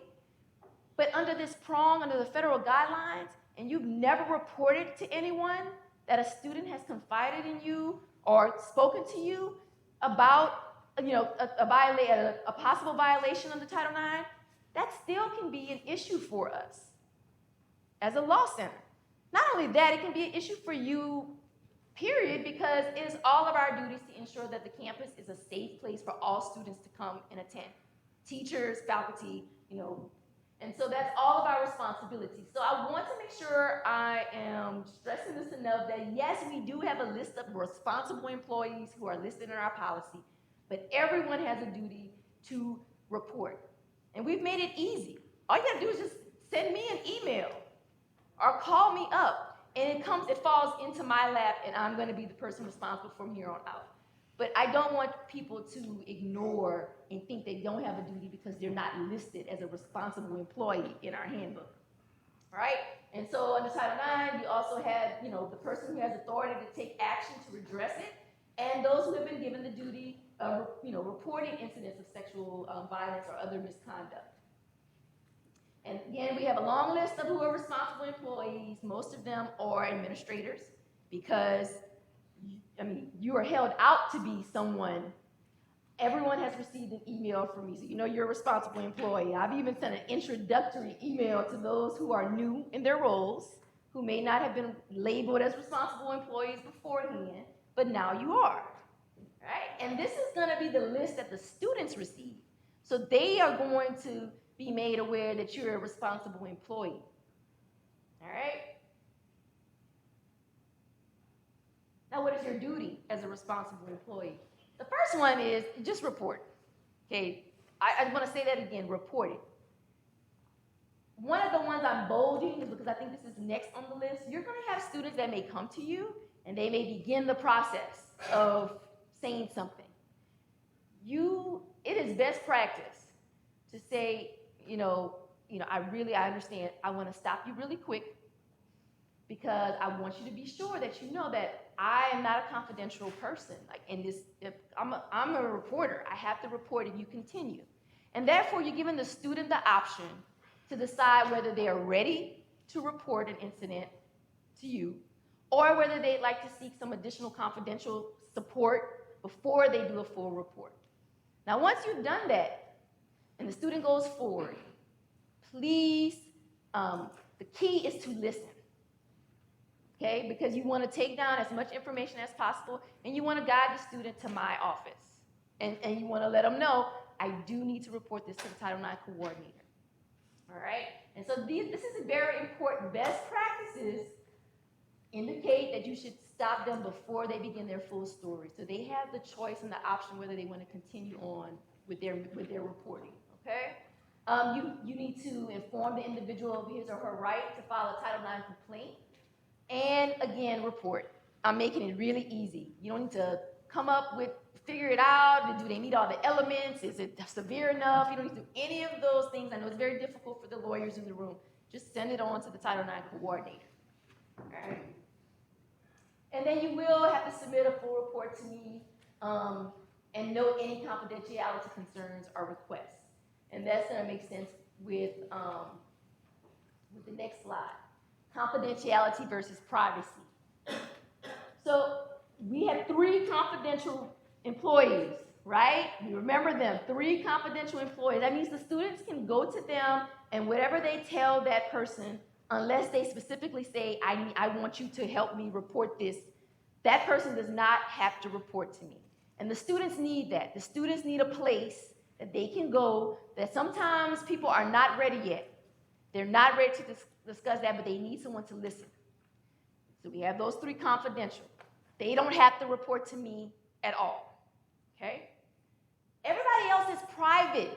You're private. That means that you don't get a report in and then go tell your friend at the law center or, really you don't even need to go tell the administrator at the law center. What you need to do is come directly to me. The privacy means that I have to report it to the Title IX coordinator, but your information is going to only stay with people who need to know this information. Okay, if you come to me, that's just you and I on that line. This is very, very, very important because students do pay attention. Students do feel impacted if they hear that their information has gotten out some kind of way. I don't know. They are impacted by it, they are recognizing, and they are complaining about it. So I'm just letting you know that also has a long-term impact on the law center, period. What is our reputation like if they think, as in some words, the faculty and staff are messy? Okay, that doesn't bode well when you're trying to get money, right, from your students, right? It does not. It doesn't bode well when OCR comes a calling. So being mindful that responsible employees are not confidential employees, right? You need to tell me, but you must remain private. Keep privacy. Tell it to me And that's where it's gonna stay unless I need to report on a need-to-know basis to my higher up, which is Chancellor Pierre. So this is very important. And it's also something that you need to make sure the students are aware of. Again, preemptively letting them know that I am not a confidential employee. I will have to report this to the Title IX coordinator. If you go further, this information will be passed on to that person. All right? I know I'm stressing it, but it's important because it can get lost in translations and the students really get impacted by it. All right? For non-responsible employees, those are generally the faculty. This is important for you to know. If the complainant request authorizes you to report an instance of misconduct, you must then report it. So if somebody comes to you as your student and you're not a responsible employee listed, but they say, I want to report this and I need you to help me report this, you need to report this. Because at this point, you know what's going on and you've been told specifically, I want to report this. All right? If you discover it or happen upon an instance of misconduct, you really should report it to the Title IX coordinator. Please keep in mind the same rules for confidentiality issues related to reporting, or in this case, privacy issues related to reporting. They're not the same thing. And what should you report? Sexual harassment, sexual violence, discrimination, harassment, these things, even racial harassment, that can be reported to my office. And again, I'm putting these definitions up here, but you don't have to analyze this. You don't have to see what the elements are. Have they been met?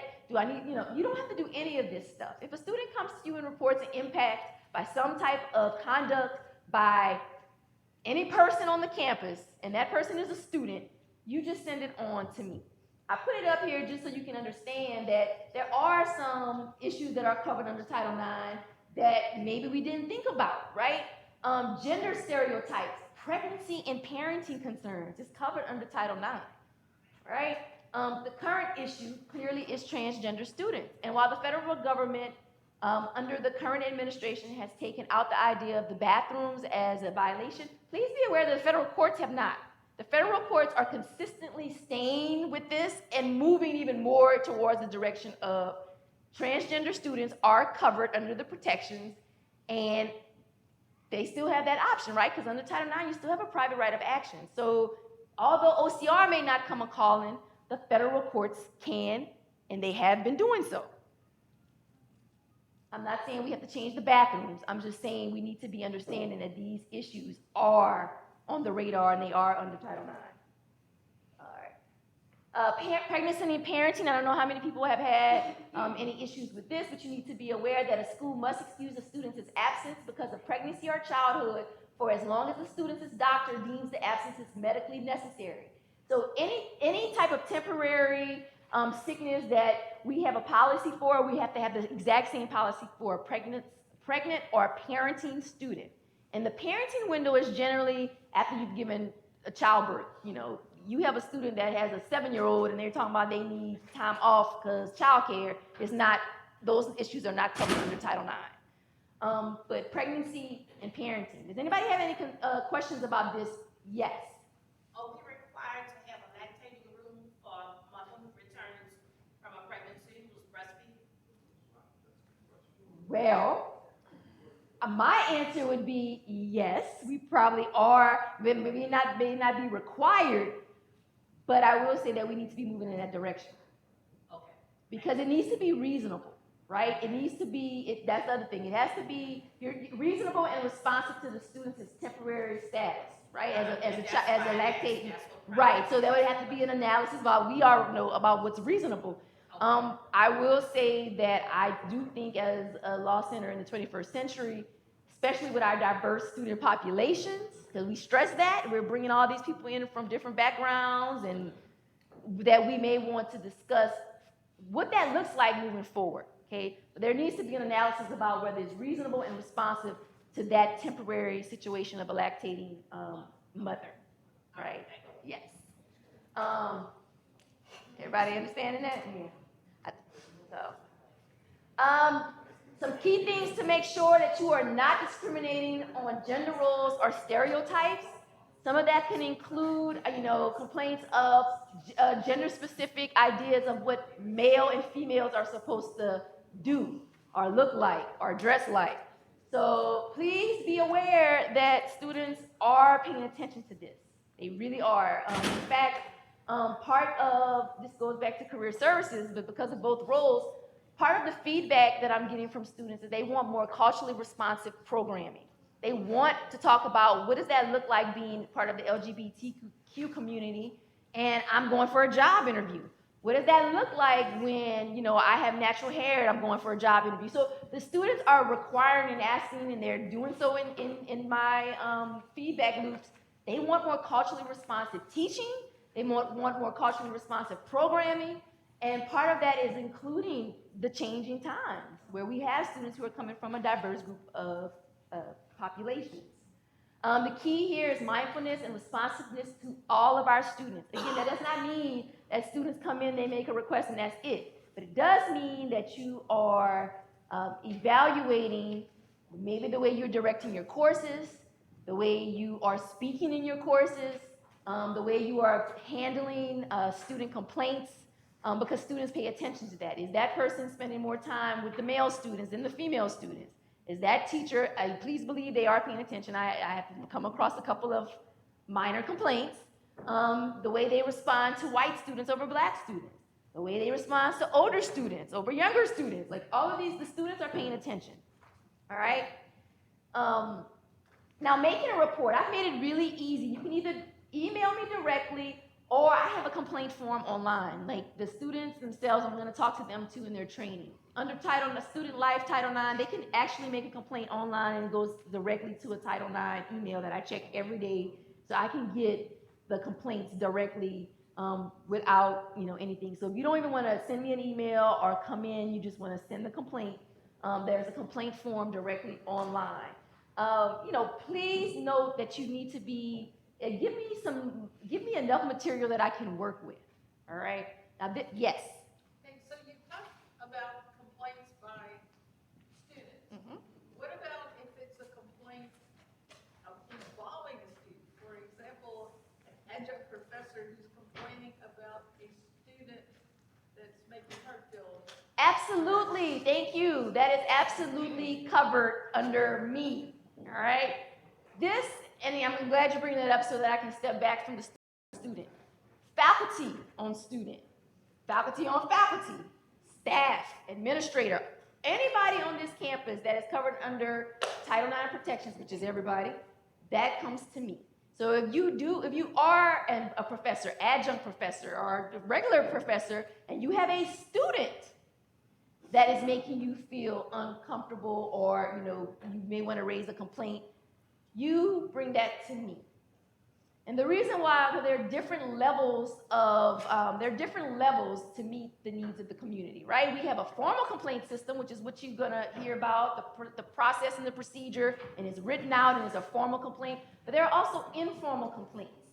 And the way this navigates is that it may be something that may not rise to the level of discrimination after I've evaluated it, not you, under discrimination, harassment, or sexual misconduct after my evaluation, but does indicate that, it's not something that we're welcoming as a part of our community, and maybe something that I need to address in some type of directed discussion, directed training, in another informal way that kind of ensures that the student or faculty member or visitor is understanding that our community is a welcoming one to all. So there are different levels to it, yes.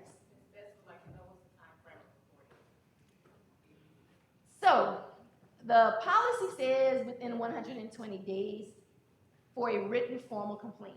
However, under federal guidelines, it can be at any time.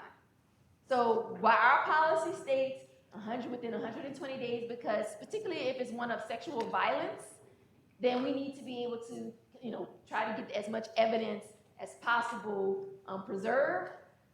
It's open.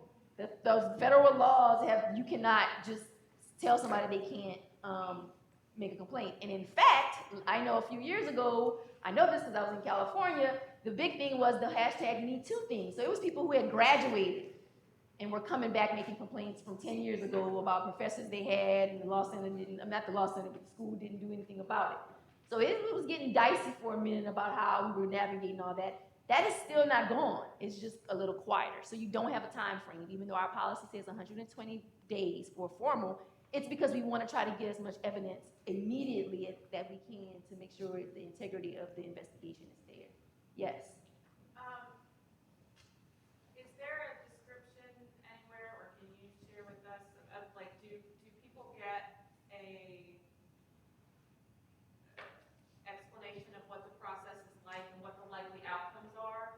Yes. You know, So we see a thorough investigation, but what yes. does that mean, and how are the determinations made? And So we are I'm mandated to give that information, which is wise, because it's not just Title IX as a Title IX coordinator. I have to deal with Campus Safe, which is another federal law, VAWA, which is right now on hold, Violence Against Women's Act, which is on hold because the federal government has not, under the new administration, re-upped it, has not put more money in it, but all that stuff is still out there, and clearing. So it's like 4 different, not all that in the state laws, all of that is working, but one of the main things is that both parties get access to all information, including the process. I do not believe I included that in this presentation as far as each level, because the key thing that I don't want to scare away you guys from everything that I have to deal with, but that I just want you to make sure you're reporting. That's kind of the emphasis of this type of training, is reporting. But both parties receive, when they come to me, they receive a hard copy. Sometimes I have to send a email copy, but they receive a copy that's documented in some form or fashion, both of them, about our processes, the complainant and the respondent's rights, as well as the options that are available for on-campus and off-campus resources. They're also made aware of the sanctions process and how the process is bifurcated right now. There's one part that is dealing with the investigation committee, and then once the investigation committee hears that evidence and determines whether there's a charge or not, if there's a charge, it then moves to the student affairs judicial committee. So there's 2 separate processes, and they are made aware of all of it in writing, documented, and with dates and times. Yes. Am I correct if we would say those individuals that are responsible employees, although they reviewed that, didn't say anything, if in the complaint, once everything starts coming out, the individual who is the complaint, tell them that I told Ms. Jones, is that person included, if there's a lawsuit, they are included in that lawsuit as well because they didn't say anything? Yes, but yes, but I mean, it is important. Yes. Right. Oh, and then there's definitely going to be internal sanctions, because you are then holding the liability for the institution is there because you're an employee of the institution, you never reported. And that's why I didn't put everything that's up there. I'm stressing in this presentation, report. It's easy for you guys. Report to me. I'm the person who got to deal with the 4 different layers in the state and just report it to me. Do not report. Even if you don't even know what you're reporting. Because sometimes it'll come in and it's not even rising to the level of Title IX, but that's okay. Report it to me. I navigate that space, not you. Okay, y'all job is easy. Yeah. Just to clarify, there are no obligations on the reporters to explain the process to the person. Just know what it is that you're said. Right, I'm going to come around and do that. Now, I would encourage every person in here to read the policy online and to understand, and particularly the resources. Because even if you get somebody in that you're directing to me, you may say, I know that there are resources on campus. There's a campus counseling center that's available if you want to talk to someone right now.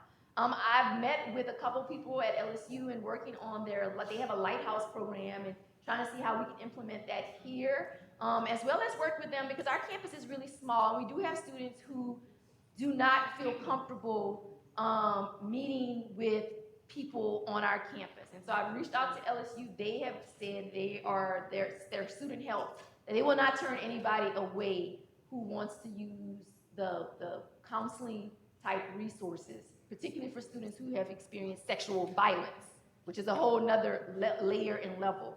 And so, yes, ma'am. I'm sorry, yes. Well, so the other part of my question was not just about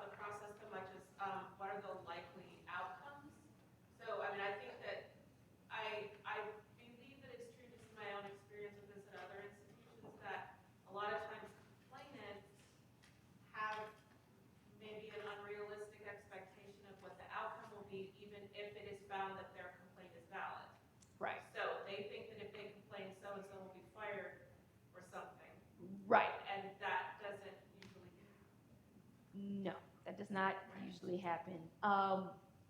Again, I did not want to put that type of pressure on you guys because that can be scary.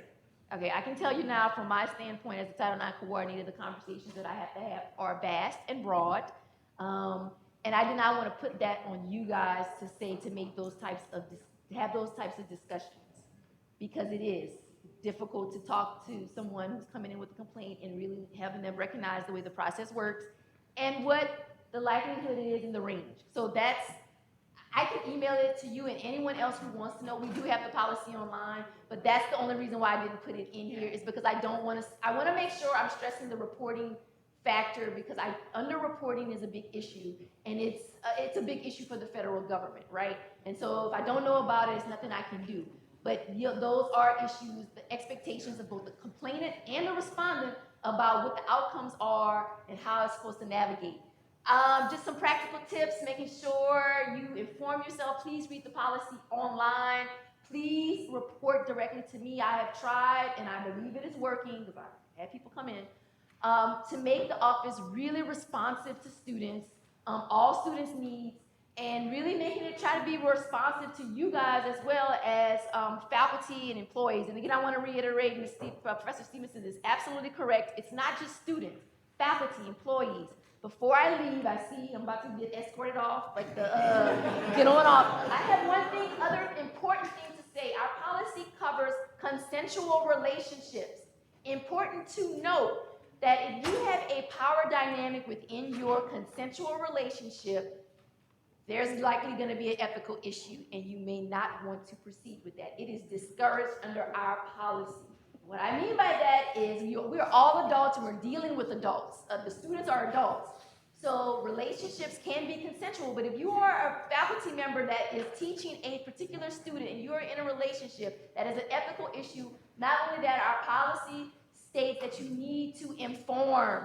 You need to, if you want to inform me and we would navigate the space together where we figure out how to get you and the student apart as far as you not having direct supervise, some direct type of grading policy over it. Same thing with administrators and faculty, staff, faculty. Even if it's consensual, if you have some type of reporting relationship over that person, then you need to report it to me and we navigate that space to make sure that you guys are no longer in a reporting type relationship.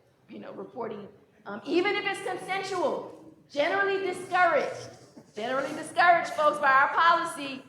All right, please, if you have any questions, I'm being escorted off. Okay, let me make sure I cover everything. This is important.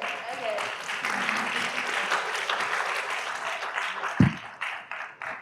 We are going to take a 6-minute break. And so we'll start back again at 7:30 so that we stay on schedule. Please remember to fill out your surveys. And if you have not yet signed the sign-in sheet, be sure that you sign in. Thank you.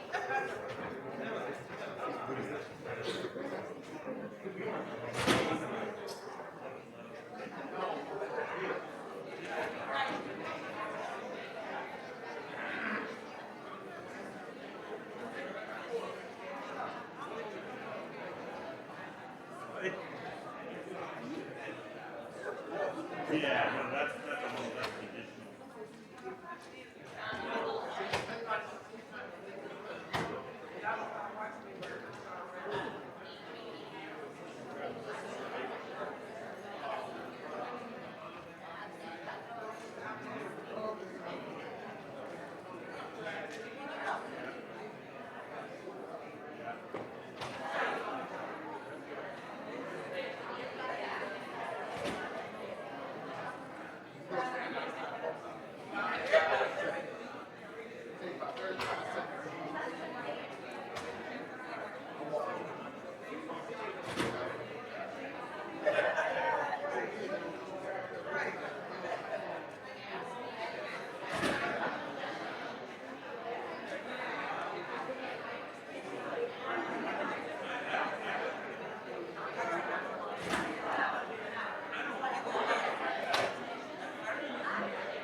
I think it's up here. How this clicker works, though. Yeah, I have a brief one. He has it. Hello, everyone. We're going to go ahead and get started so we can stay on schedule. That's the chancellor's stuff. Is that his notebook? That's mine. Oh.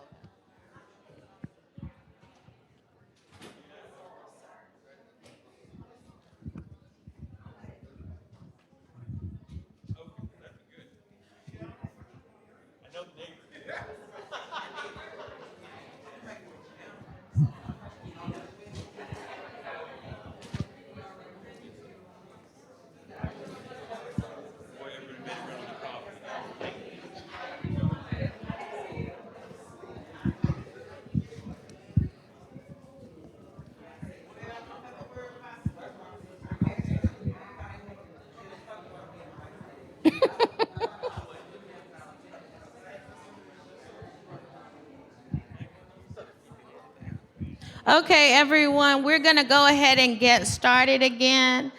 As you all know already, we are in the process of preparing our compliance certification report for our reaffirmation with SACS. We, this semester, are submitting that report, which is due on September 19. And we also will have an on-site visit in the early spring. Dr. Young, as I mentioned earlier today, is our external consultant who is helping us with that reaffirmation process.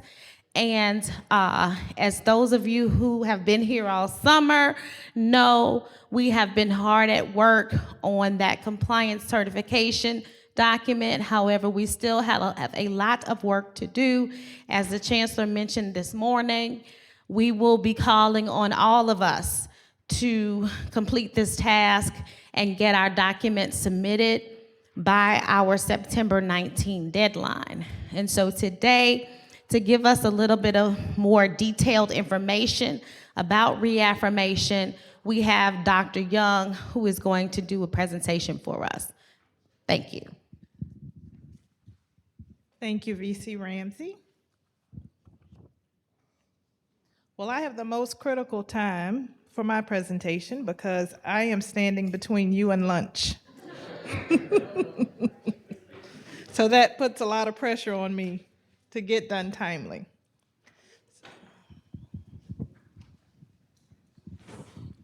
I struggle with hand coordination, so bear with me because I have a lot in my hand. So I need to remember to focus, to use the clicker, the mic, and hold my presentation, which is not an easy task for me. So let me advance. All right. Here's our outline of what we're covered during this presentation. We'll talk a little bit about SACS. We'll go over the principles of accreditation, starting with the 2012 principles and those that are current, the ones that we are being assessed by. We'll do a self-assessment activity. We'll talk about some important dates and deadlines. I have some resources for you to review, and then we'll engage in questions and answers. So I would like to change the order of this presentation, and I'd like to start with the self-assessment activity first. So look on your table near the centerpiece. You should find an activity that's titled SACS Activity Self-Assessment. So if you would take one of those self-assessments and complete it. Now, this activity can be as private or as public as you would like it to be. You may not want your neighbor to know how you rate yourself, but I'll give you just a few moments to complete that form, and then we will talk about it.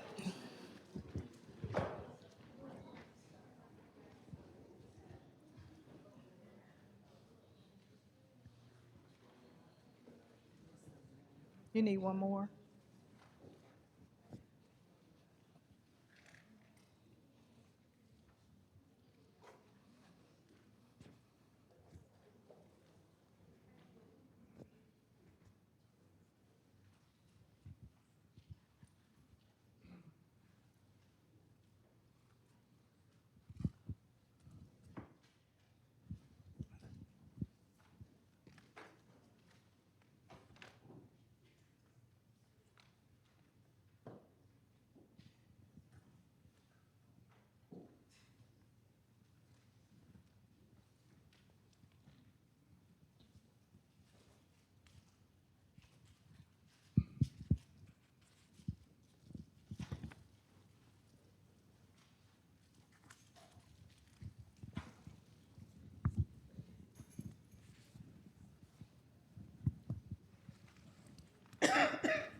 I will not take your form and read it out loud to everyone, so don't worry about that. But I will ask for a couple of volunteers.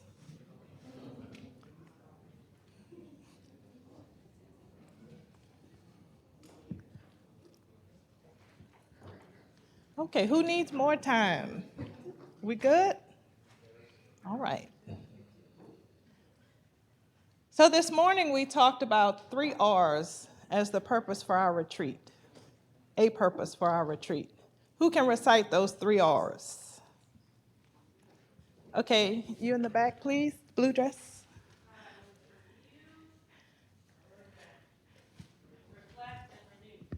Review, reflect, and renew. You just earned yourself a door prize. Thank you. Can you pass that back, please?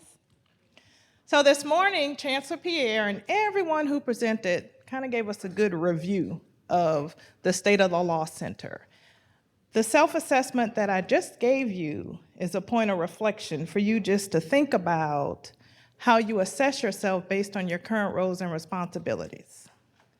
And it's in an effort to demonstrate that this upcoming SACS reaffirmation visit is all about assessing where we are and continuously improving. So the key terms that I need you to remember are continuous improvement, always looking to improve in support of our mission, which is to produce high-quality students, high-quality lawyers. And we're always looking for ways to continuously improve the work that we do on a daily basis. So what is SACS? What does SACS stand for? The Southern Association of Colleges and Schools Commission on Colleges.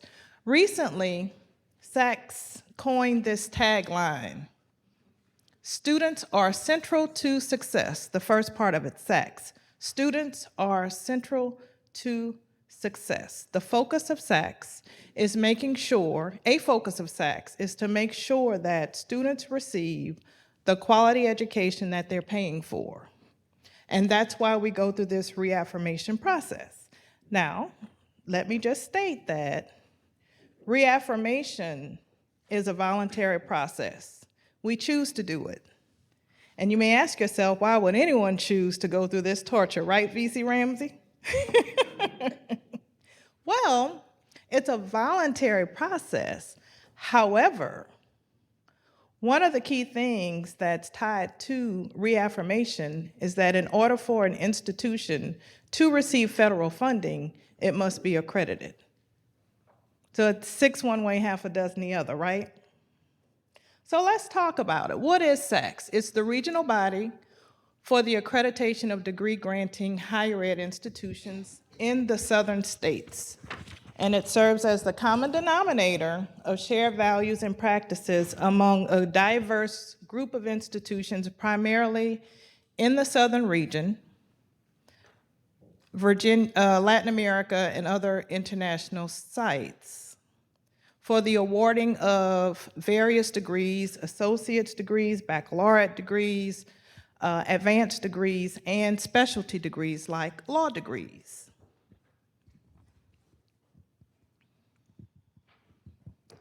So here is an overview of SACS, mission, values, and vision. The mission of SACS is to make sure that educational quality is there, and it's also to improve the effectiveness of its member institutions, with the focus on 6 core values: integrity, peer review, self-regulation, student learning, continuous quality improvement, accountability, and transparency. And its vision statement is to serve as a premier model for shaping and ensuring the quality of higher ed throughout the world. So look at those 3 items: mission, values, and vision. There's one word that appears several times on the screen. Quality, that's right. Quality. So SACS is very concerned about the quality of the experience that the student receives. And they want to make sure that students are getting the quality education, high quality education, that students are paying for. Directly in alignment with our mission, right? The mission that we saw earlier says that we're preparing students to receive what type of education? A high-quality education. So let's take a break, and before we get into some of the specific details about the principles, which are the standards, let's talk about the self-assessment that you just completed. So I will ask for 2 volunteers to share their self-assessment and some of the content that you wrote about the work that you do on a daily basis. If I can't get 2, we'll stick with 1.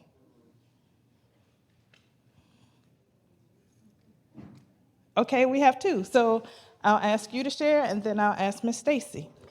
So how did you rate yourself? She gave herself a 10. Okay, and what do you do? Your name and what do you do?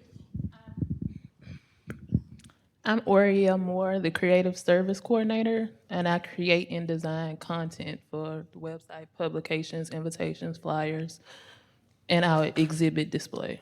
Okay. And did you complete anything in the section that says, how can you improve? I did.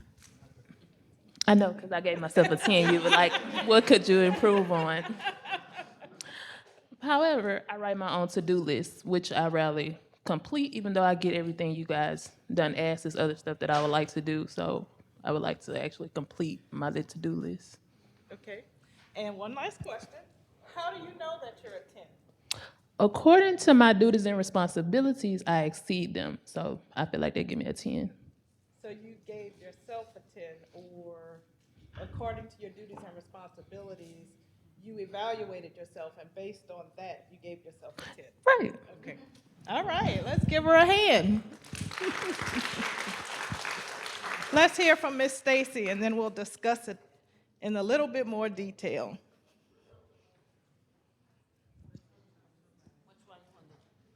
How did you rate yourself? 8. 8, okay. And would you say that you do a great job every day? Yes. How do you know? Because I'm called upon by faculty and Talk into the administrators mic. more and more for assistance. Okay. And what can you do to improve your daily performance? Become less focused on incentive and morale from the institution. Okay, say that one more time. Become less focused and less emotionally verbal. Let's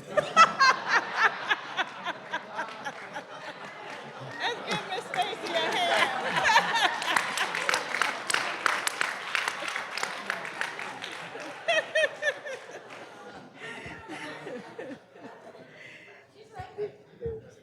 On incentive and morale from the institution.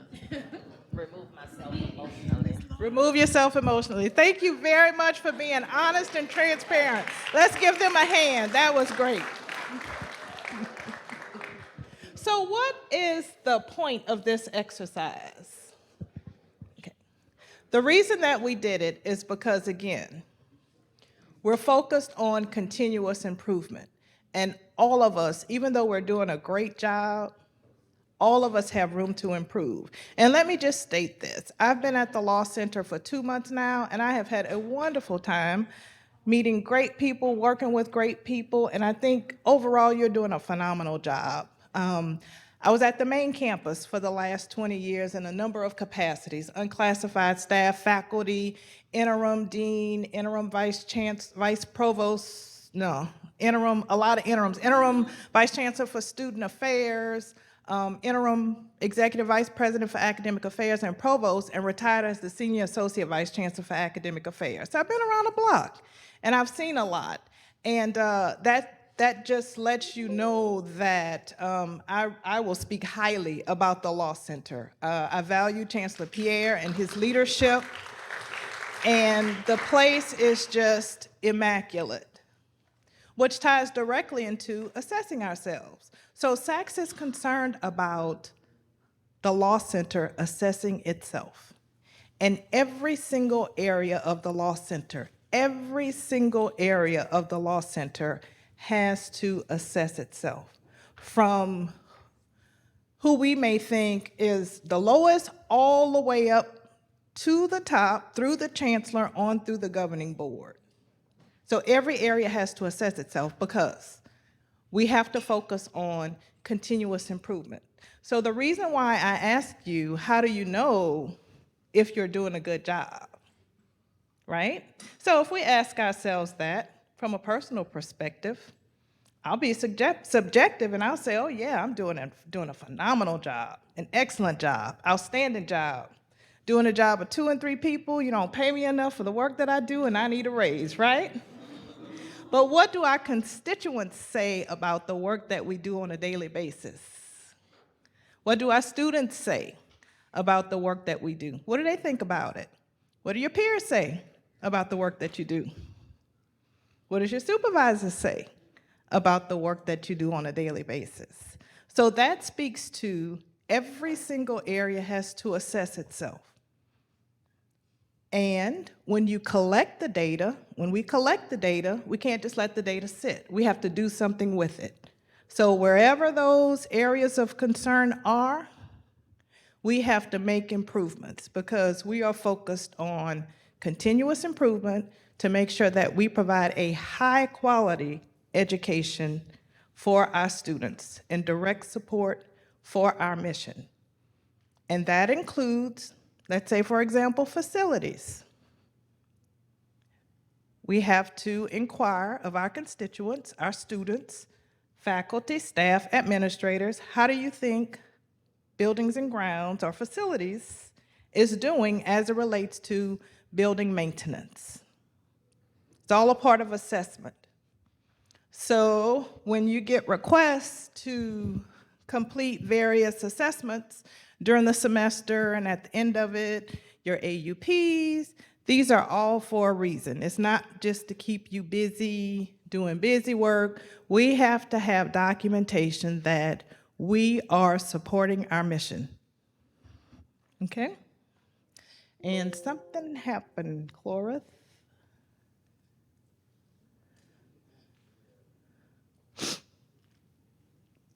So here we are with the principles of accreditation. So these principles were recently revised. The previous standards were approved in 2012, and in 2018, SACS voted on new standards. They were reordered into 14 sections or topic areas. So from the 2012 standards, some of those standards were added, some were modified, some were deleted. So now it's organized into 14 sections. These are the 14 sections. So I'll give you a couple minutes just to review those. So these 14 sections comprise our compliance certification. That's what the report is called. It's called the compliance certification or the narrative. This is the report that we have to write to SACS that is due on September the 19th, not a minute past. So this is the work that has been ongoing for a long time. And it continues, focusing on the principle of integrity, which is simply everything that's contained in that report. Your chancellor has to sign, and Vice Chancellor Ramsey has to sign, asserting that it's true, it's factual, it's accurate, it's correct.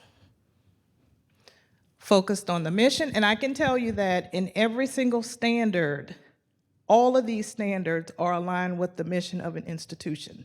And that's why the mission is so very important. We're on a mission to accomplish our mission. So we always have to keep the mission before us and make sure that everything that we do is supporting the mission. So it goes on to basic standards for enrollment and retention and recruitment. The governing board has to assess itself. It looks at the organizational structure and behavior of the institution. The faculty, we have to document that our faculty are qualified to teach the courses that they teach. This retreat is actually a part of the institutional planning and effectiveness standard because we have to document that we have such opportunities to do what? Review, reflect, and renew. They ask about student achievement, how our students are doing in classes and on bar passage. looks at the educational program structure and content. It assesses our educational policies, procedures, and practices.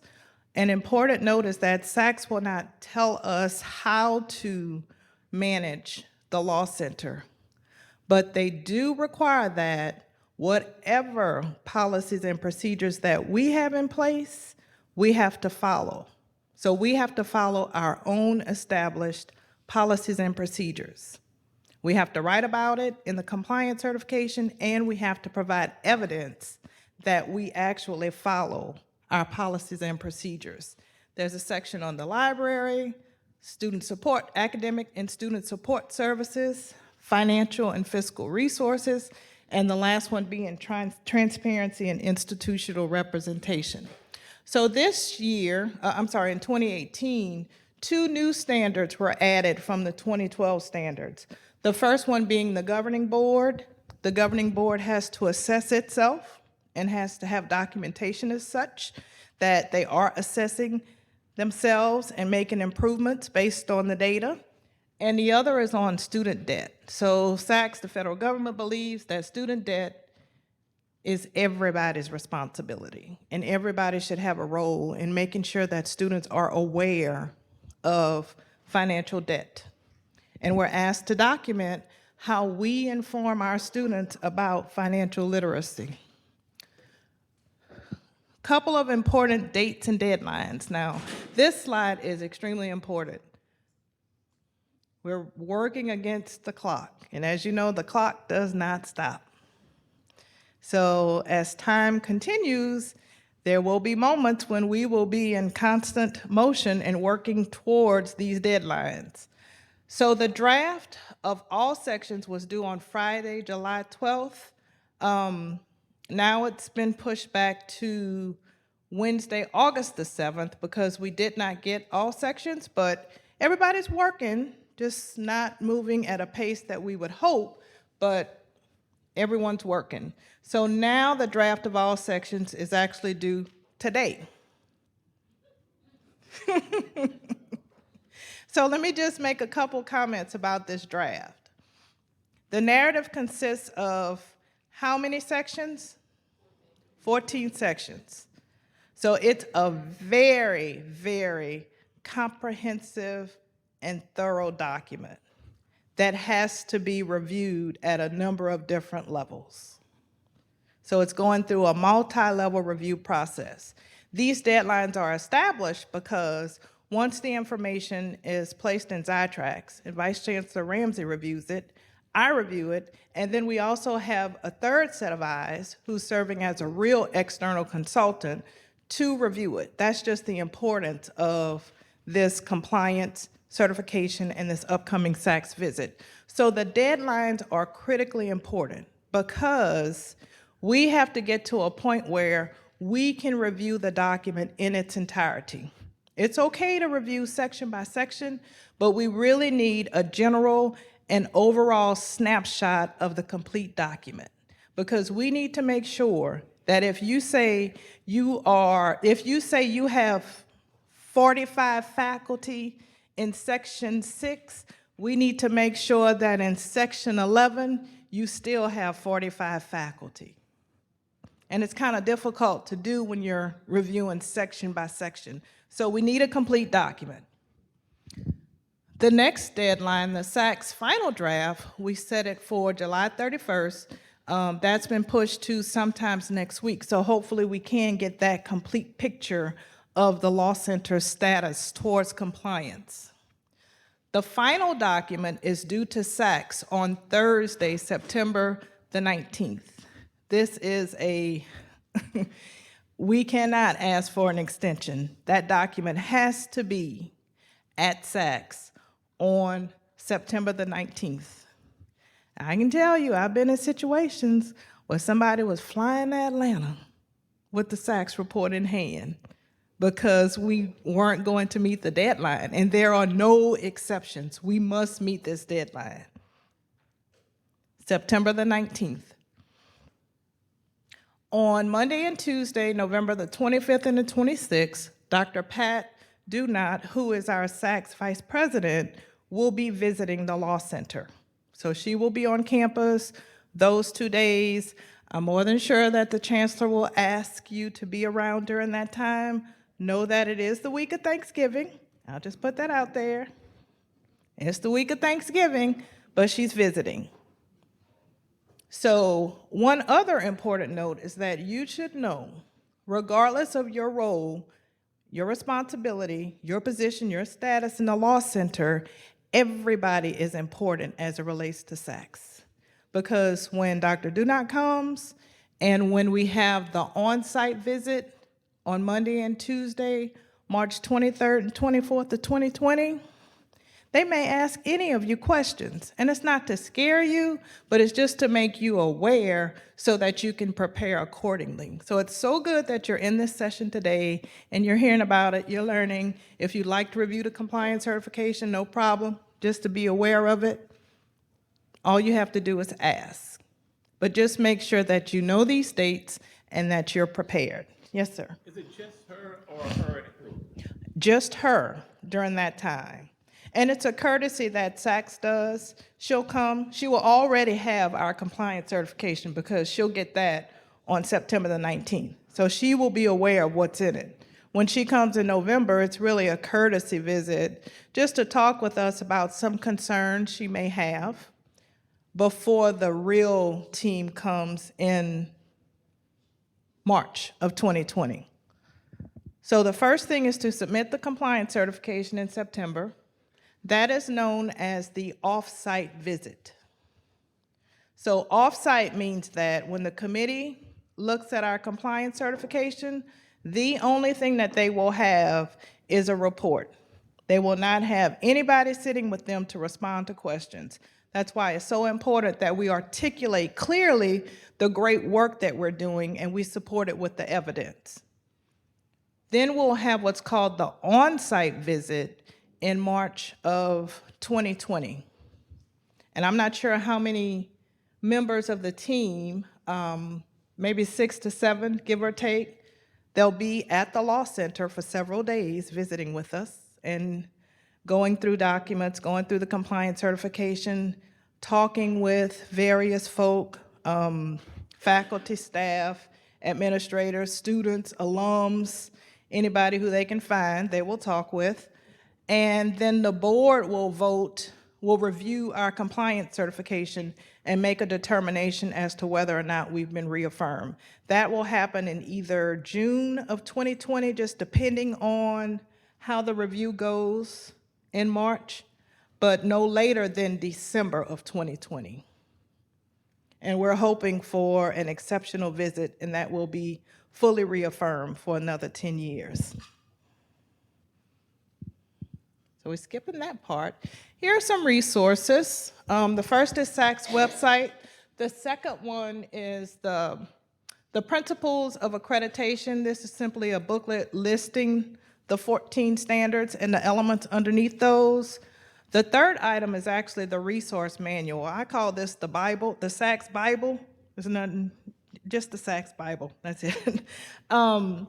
It actually gives some great information on the standards, why the rationale for the standards. It gives some great questions to respond to, questions that really need to be in the narrative, in addition to some sample documentation that should be included as evidence to support the standards. And there are great training modules if you're interested in knowing a little bit more about SACS at the website that's listed. What are your questions? Do you have any questions or comments?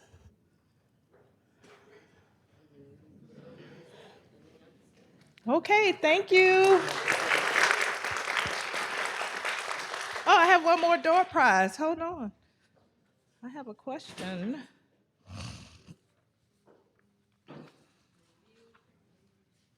No, I asked that one already. I may ask it at the end of the day, though. First hand that goes up, how many sections to the compliance certification? 14. Oh, you called it out. I saw your hand go up first, though, in the black jacket, so I'll just take a privilege and give this door prize to you.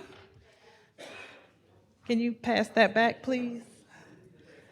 And the next one is a bigger door prize. So I wrote a really tough question down somewhere, and now I can't find it.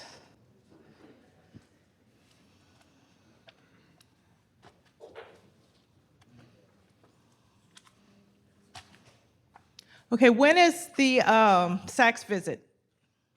I saw your hand go up first in the white shirt. Yep, that's it. That wasn't the question that I had, though, but I'm going to find it because it's really tough. And I'll ask you later.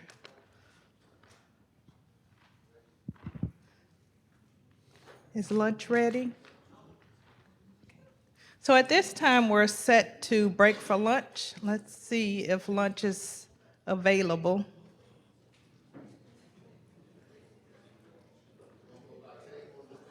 Okay, about 5 minutes. So perhaps you can have some table discussions. You can work on your surveys. That is a great idea. Please, if you would look on your table, there is a survey. It says Analysis Matters at the top. It's an assessment survey of today's retreat.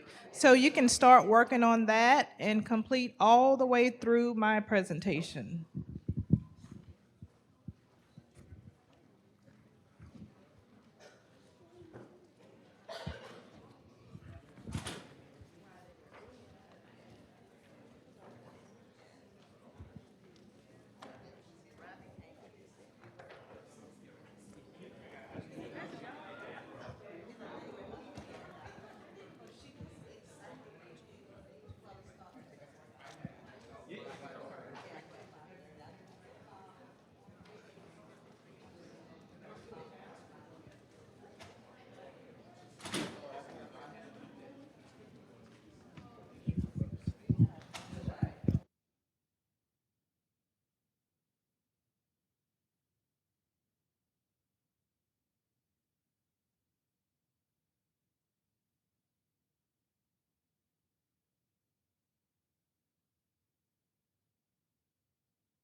It doesn't surprise me at all.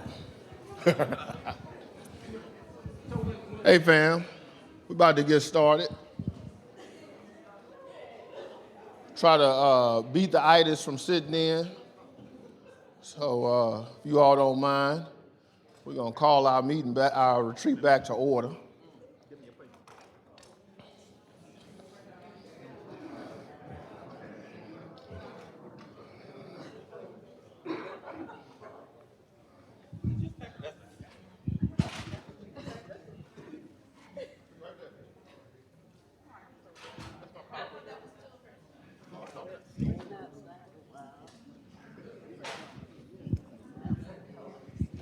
For all of you that have to leave a little early, we're sorry that you're gonna miss happy hour. But we designed it that way on purpose. So it will be water and tea served. All right, so today I stand before you to start talking about our QEP. And I want to catch somebody's attention to catch that. So you catch that door for me? Pull that door stop out. No, the one to your right. Paul, kick that door stop out.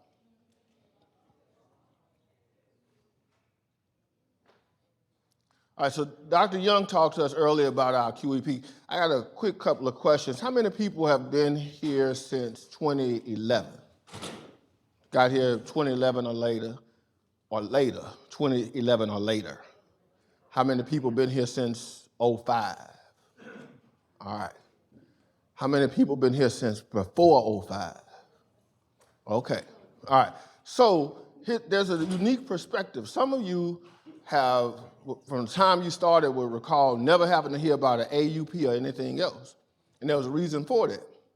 When we first started, when I got hired at Southern was in 01, we were still under the Baton Rouge campus for QEP purposes and SACS accreditation. So we didn't really have to do annual unit plans and submit data and do all of the evaluative work that we do now. When Chancellor Pitcher came on board, we started that process when we did our initial affirmation for accreditation. Now we're trying to be reaffirmed. And as that time has progressed, we've had to do more work. And so a lot of folk, this was somewhat new to us because we had been here for a while. And so we started to wonder, why are we doing all of this stuff? And it looked like busy work. But it was really something that was always going on, but we were just an appendage of a larger body, so we didn't have to carry as much weight. And so we're going to talk about QEP. Dr. Young mentioned that our vice president would be here this fall, that we would have a site visit. We would have an off-site visit, right? And the folk are going to look at whether or not we've been assessing our program of legal education in light of whether or not our students were achieving the learning outcomes that we developed for them. So it's one thing to say, I'm a cook, right? It's another thing to be a what? A good cook, right? So it's one thing to be a law school. It's another thing to be a good law school. So how do we define ourselves as a good law school? We have to measure ourselves, right? Now, I think I cook a mean etouffee. You know, I can do it with a flour-based roux. I can do it with a soup-based roux.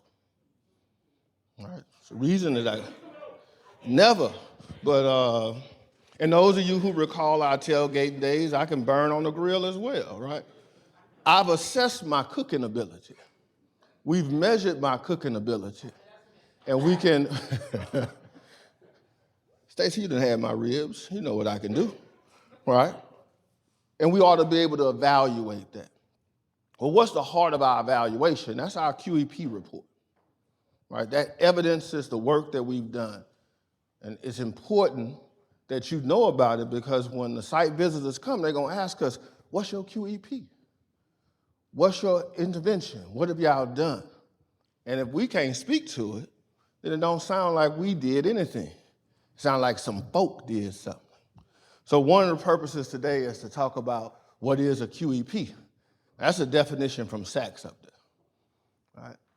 Quality enhancement plan is an integral component of the reaffirmation of accreditation process and is derived from an institution's ongoing comprehensive planning and evaluation processes.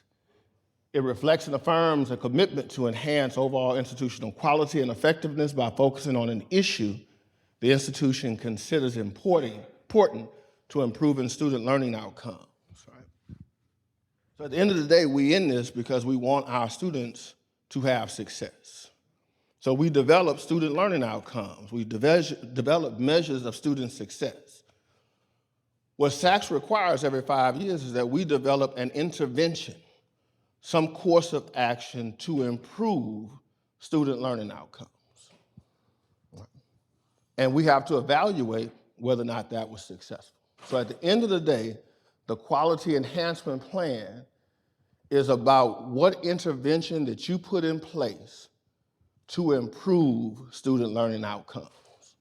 Everybody with me? All right, so we have to ask ourselves at the end of this program, at the end of this presentation, we got a gift bag with something big in it. We're gonna see who can answer what Southern University's Los Angeles intervention is to improve student learning outcomes, okay? So what must be included in your quality enhancement plan? Well, you have to identify a topic, right? So the thing that you're gonna address has to be identified. Well, how do we identify that topic? It has to be part of an ongoing comprehensive planning process. It can't just be something that folks sat down in the room and came up with at the spur of the moment. So how do we do that? Well, we have to have a broad-based support from our institutional constituencies. Well, who are our constituencies? It's our employees, it's our students, it's our faculty, it's our alums, it's our employers, all right? So we have to talk with them to find out what they feel about our students achieving learning outcomes. We took that on. I'll talk about it in a second. But it always has to be about that third bullet, which is improving student learning outcomes or student success. I was talking to Professor Washington about a conference he attended. One of the things SACS, it doesn't ring sweet in the ears of SACS evaluators, is programs that are like writing across the curriculum. Because it's hard to measure how that improves student learning outcomes, or specific student learning outcomes. But it sounds good. You must have resources committed to initiate, implement, and complete the QEP. So what do they mean when they say resources? What do y'all think? Oh, I just ain't said it in yet. Come on. Money. You gotta have money, you gotta have people, you gotta have stuff in place to support the ability to not only plan it, but to implement the plan, to achieve results, and to measure those results. And that's what that last bullet is about. You must have some ability to assess whether or not you succeeded. So what have we done? We've appointed a committee, and the committee has met. We compiled data and notes from various constituencies. So we reached all the way back to meetings that Chancellor Pitcher started with young alums. And he would bring in young alums and talk to them about, how did you feel about your experience at Southern?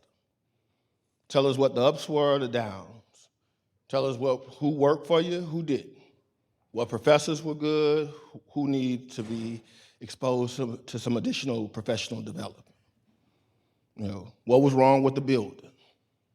You know, how was the employment transition? What could we have done better to make you ready for the practice of law? And we would compile that data. We did that under Pitcher, we did that under Pierre. We would talk to our employers. Every year, Ms. Landry Thomas, we have on-campus interviews, right? And we have a slew of employers that come on campus and they interview our students. Some just interview students who are on the top of the class. Some interview students who are in the middle of the class, right? But they get to talk to our career services director and say, hey, when we hire your students, here's what we're seeing. Here's how they compare to students from other law schools. Right? We compile that data. So we get information from our employees, we get information from our students. We have town hall meetings. The students hate, they don't like coming to convocation. But we collect that data to evidence how they feel about our program of legal education and how we can be better. So we compiled that data. They wanted us to fire some people. They wanted us to pay more money for scholarships. They wanted us to move downtown. They had a few people wanted us to move to Shreveport, right? So some things that are achievable, attainable, some others that are not. And what we concluded was that the topic that we could be most effective on improving student learning outcomes was dealing with analytical deficiencies. That was something that was consistent when we talked to employers, when we talked to alums, right, when we talked to faculty members, that students could have better analytical skills. And if they had better analytical skills, they would be better in school to successfully matriculate. They would transition into the workforce better. They would do better. And then, as Ms. Freeman would say, they would also give back to the institution that helped them. You see, I'm trying to make those dots connect all the time. So, once that topic was identified, the committee asked for proposals. And a proposal was submitted on a method that would improve student learning outcomes relative to analytical deficiencies. And we created a course embedded within our program of legal education to teach analysis differently. So that is our intervention. Our intervention is an unannounced section of legal writing that is designed to teach analysis, analytical skills, right? Not that we don't teach analytical skills in our writing program, but the focus of that section of legal writing is dedicated to trying to enhance students' analytical skills. Everybody follow that? So that is our intervention. Our intervention is a change, a modification in our program of legal education. That is, we take in one section of legal writing and we teach it differently. Now, why one section of legal writing? Why not torts? Why not contracts? Well, we picked legal writing because legal writing is one course that has students from multiple sections. All right, so in our doctrinal courses, our torts, our contracts, our family law, we divide our students up equally into 3 or 4 sections, well now 5, right? But legal writing is a cross-section of those larger sections. So it's a better way to get a good core group to compare against other groups. It wouldn't matter about who their professor was, and if they had a dominant, outstanding civil law property professor, like Vance, right? That might skew the data because he was so good at what he did, right? You said, amen, Professor Gerard. Oh yeah, thanks. Oh, my vice chancellor tonight. So we developed that program, right? The faculty voted and approved it. We've implemented it. And now we're collecting data. Right? What do you think our data so far shows? We don't know, Vance. Tell us. Well, I skipped ahead of myself on my data. So let me go back. So here's what we've done so far. We submitted that recommendation to the faculty, as I said. The faculty approved it. We've developed an implementation plan. So we developed a spot from here's when we're going to implement this course. Here's how many semesters we're going to develop and collect this data. And we're going to allow that data to drive us. So we didn't get ahead of ourselves and say, we'll collect data for 2 years and then implement it across the curriculum. We said, we'll see what the data says. If the data says this isn't working, we won't implement it across the curriculum. If it is working, then we'll change the way we teach legal writing consistent with that intervention. Now, is it a problem if it doesn't work? The answer is no. SACS is not about outcomes, it's about effort. Are you making an effort to improve student learning outcomes? You know, sometimes you try something that don't work. You adjust, right? So that way you ain't gaming the system and trying to come up with a small intervention that'll give you some result that you can simply measure and say, hey, we succeeded, but it really doesn't have a positive impact on student learning outcomes.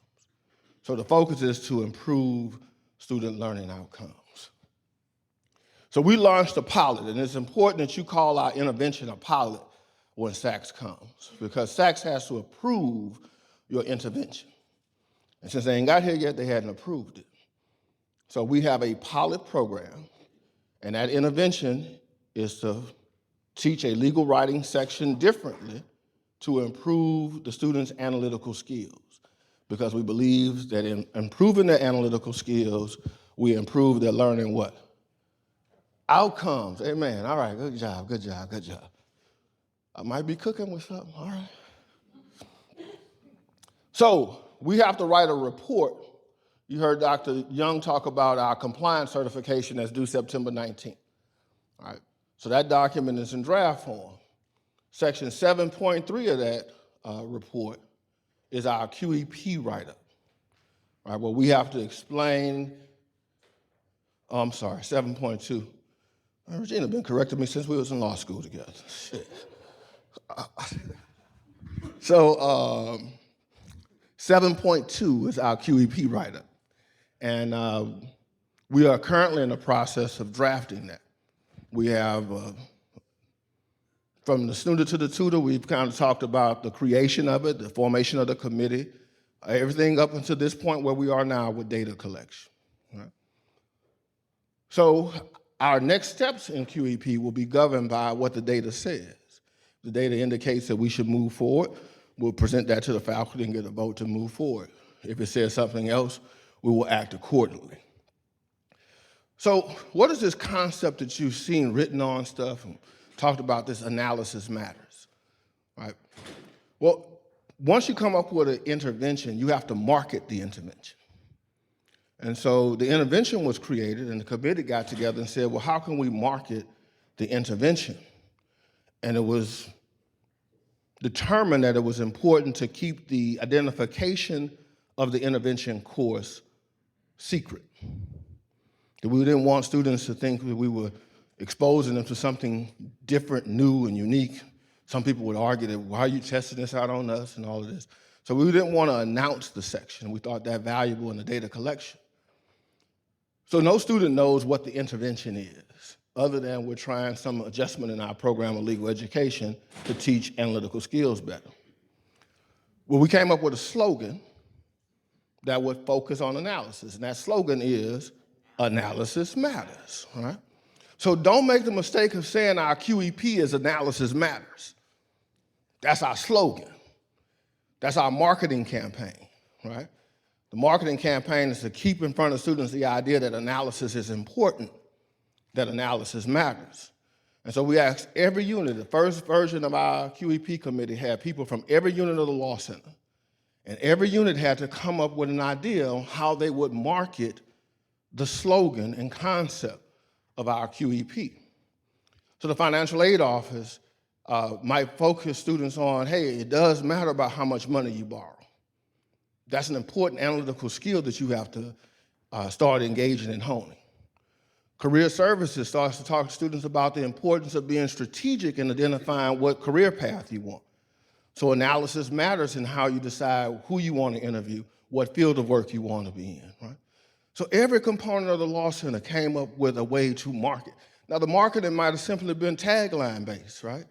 You might simply put analysis matters on the bottom of your email, right? You might put it on your letterhead, but it's important that analysis matters is out there.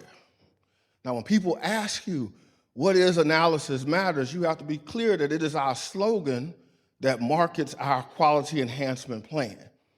It's not our quality enhancement plan, right, Kim? Right. At least she ain't got her phone in her hand, Jesus. So, oh, it is in her hand. Okay, I apologize. Super texter. So, in that concept, you have to remember that the intervention and the marketing slogan are different, right?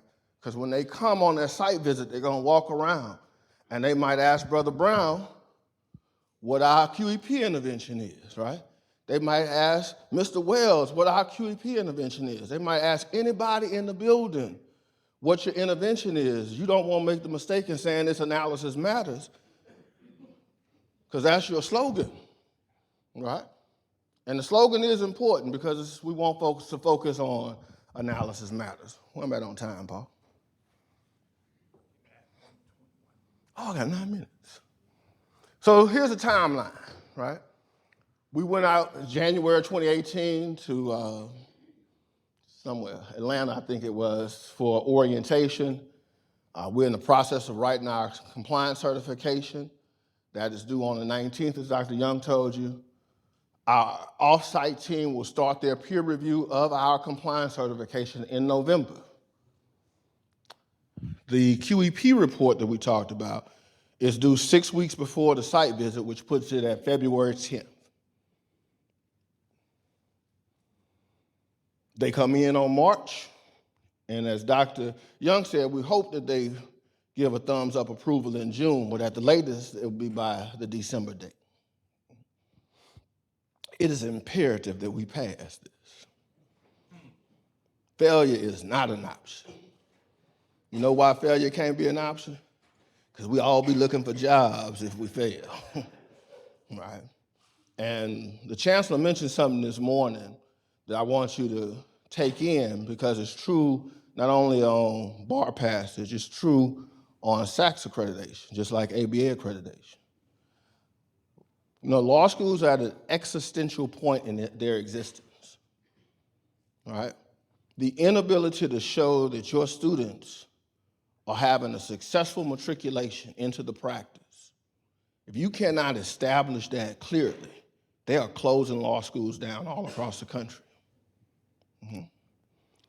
And Chancellor said that won't happen on his watch. Well, I'm proud of him for saying it, but we better put action behind words. And it is important that this process goes through successfully. It's important that we work on our student learning outcomes so that they can pass the bar exam and enter the practice of law at an acceptable clip to the ABA. And if we don't do it, we don't exist. So if you didn't think it was important, you didn't think it mattered, you don't really care about whether or not Joe get a job at the large law firm, whether or not so-and-so can clerk for Judge so-and-so, then take it personally. It is about being able to pay your bills and maintain your employment. Right? And so if we just won't be real about it, we got to make this work. And I think we will, because I believe in your commitment. I believe in your faith. And Oriel Moore is smiling because she's ready to go. Lord, that woman, I tell you.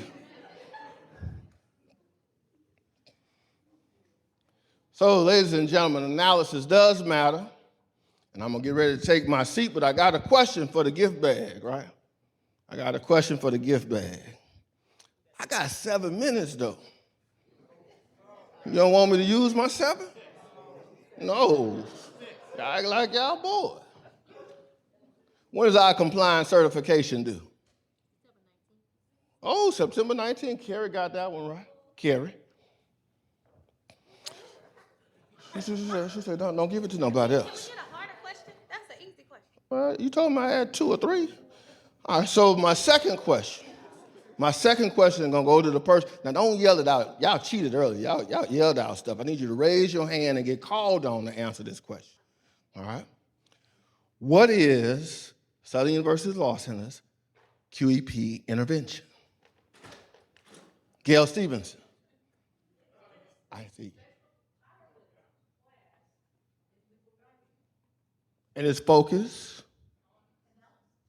teaching analysis differently. Right. Okay, well, I think, Gail, it's too hard of a question?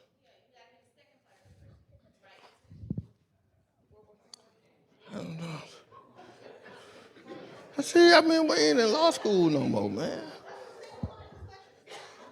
The second part of the question was what? What did I say? Made me forget.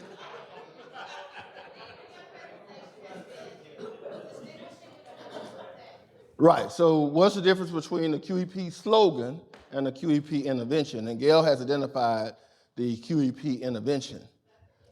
What is, she done, Gail. So Gail, you got that one, the first part. So the second part is,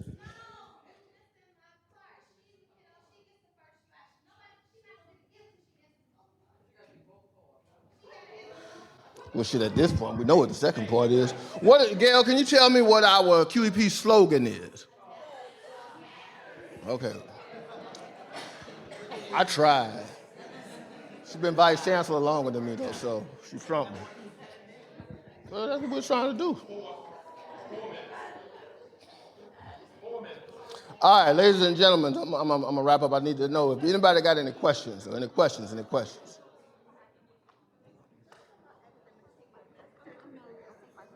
Oh. No questions. Dr. Johnson, you had a question? Oh, I saw your hand move. I thought you had a question. All right, I do appreciate your time. I appreciate your effort and your focus and attention. Thank you. Remember the QEP intervention versus the QEP slogan. Yes, ma'am.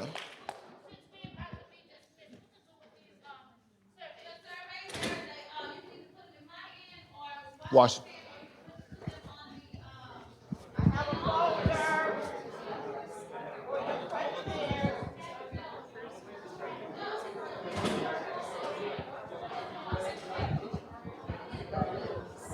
We all got to do.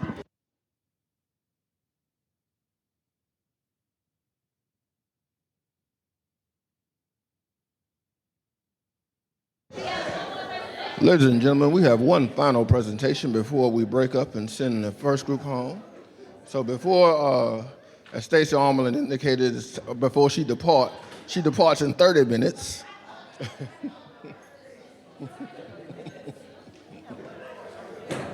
We're gonna have Sister Moore come up and talk to us about our SULC website.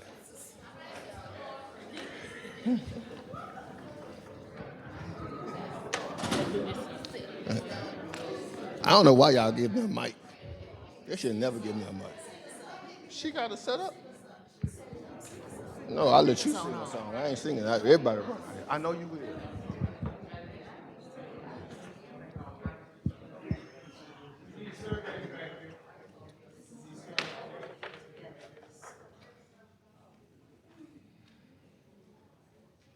Woo.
Ladies and gentlemen, we're back on schedule.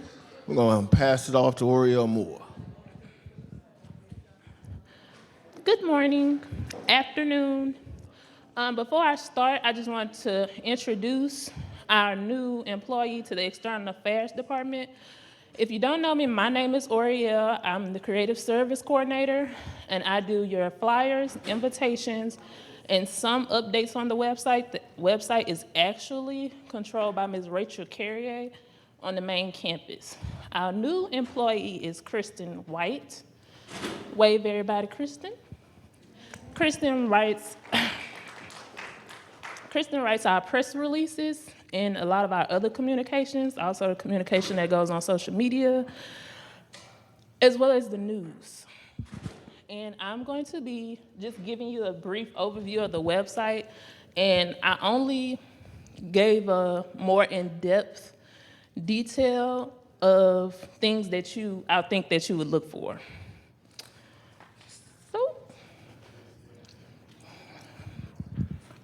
First, we have the first tab, which is the SULC experience. It's basically the welcome page, which under the drop-down is the chancellor's message, which you can see in the picture, missions and values, leadership, which only displays the leadership that's directly under the chancellor, such as Mr. Terry Hall, the law clinics, history, and faces of SULC. If you scroll down to the bottom of the page, you'll see 3 pictures. One of them is Professor Alford. Another one is Professor Smith, and I can't think of the other one. But those will change, and those people will be featured under the faces of SULC. This is the information in your footer. This is also your footer at the bottom. The footer only has the chancellor's welcome. Another good thing, the Title IX, campus safety. The Office of External Affairs, that link is not active at the moment. And then some more links for student, faculty, alumni. The staff directory, which I just created. An administrative directory is coming soon. It's just it's not being created by me, is why you don't have it. And the faculty also, that directory is under faculty. Oh, I can't see.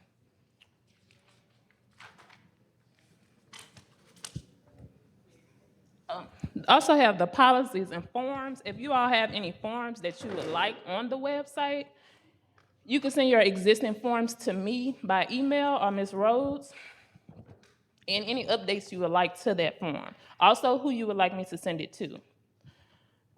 They have the information technology, ABA disclosure, and student accommodations, as well as links to all of our social medias.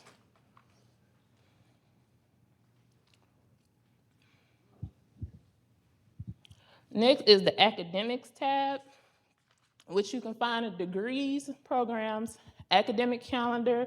Also under academic calendar, you can find the archives of the calendars, class schedules, academic curriculum, SULC catalog, records and registration, academic support and broad prep, and exam 4.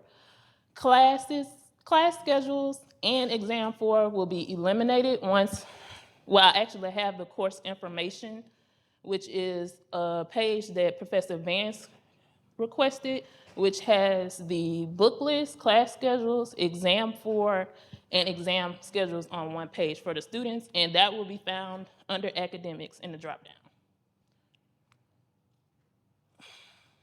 Records and registration is really what everything that you guys asked me for, that the students look for, is under, and it's made that way. I navigated it that way because under your description of records and registration, these are the people that give students that information. Another good thing is it has a side menu where you can go back to different things, so you don't have to go back to each page.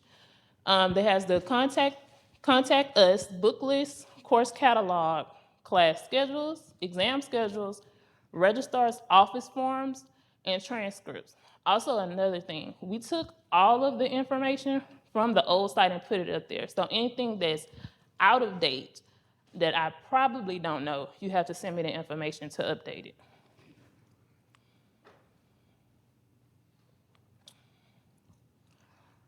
Faculty has faculty by courses taught. I looked at that the other day and I'm not sure if you all can go, and if it's important to you, let me know if you've fallen under the right course. I don't even know if you guys teach those courses that they have you listed under. Faculty scholarships, faculty in news, and room booking. The room booking will be taken down once I have the faculty resource page created, and it will be found under faculty in the dropdown.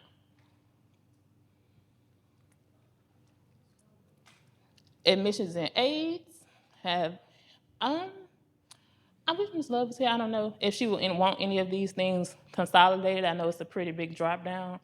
But otherwise, it has the admissions overview, apply, application status, admissions procedures, seat deposit, which goes directly to the seat deposit little page, tuitions and fees, financial aid forms. You can request a tour, and frequently asked questions. Like I said, all of that information is from the old site, so if it's not correct, you have to let me know. Yep. What do you mean by room booking, and why is it under Well, it's on the, no, it's the room, yeah, so it's gonna be their software, but they wanted it made available on the website, and it's just there until I finish the faculty resource page. Just so it could be active and be seen is why it's under faculty.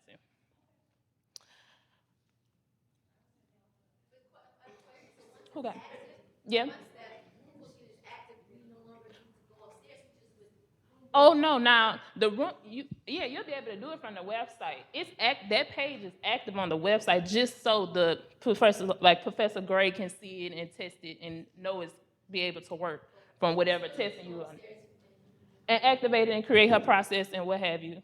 Yep. Who that is? Mhm. Oh no! I said a faculty directory is there. Your bios are not there, and is being created, but the CMS needed to create a template so that we can easily put in all of the directors, because I had to go do that manually. Yeah. Oh yeah, it's somewhere out there from the old site, but no, it's getting put up to the site. Student life, academic support, bar prep, the law library, which goes directly to the law library's website, law clinics, information technology, which has all of the links active, student affairs, student organizations, and Title IX policies, student organizations. I'm asking you all to look over that because I don't know if you all are still the advisors to those organizations.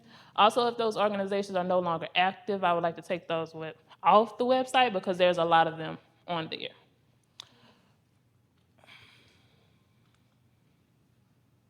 Careers just has for the student, for alumni, and for employees. Once you click any of those tabs, it kind of takes you to the same page. And it also has that same little sidebar with like frequently asked questions and links for applications and forms.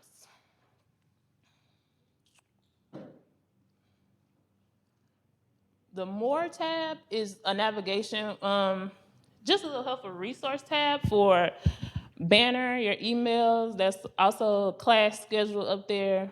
A lot of those things will be modified once those new pages I told you about are active, but Banner will remain there. So it'll just be the Banner little quick links.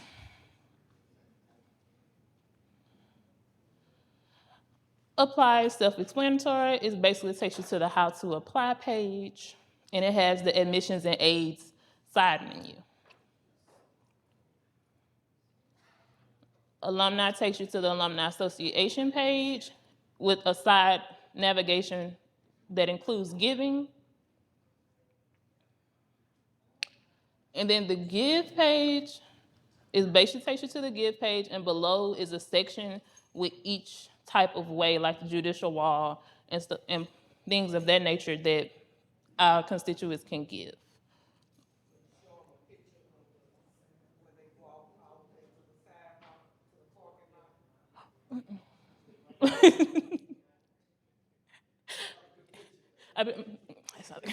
And that's all I have. Do y'all have any questions? Oh, thank you. Oh, yes, ma'am, Miss Stacy.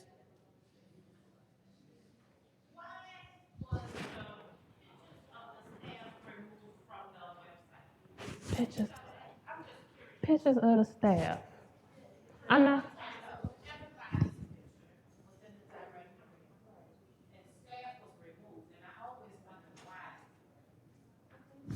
I honestly can't tell you, Miss Stacy. Now, if I had pictures up there and they so happened to be removed, it was probably because they weren't all uniformed.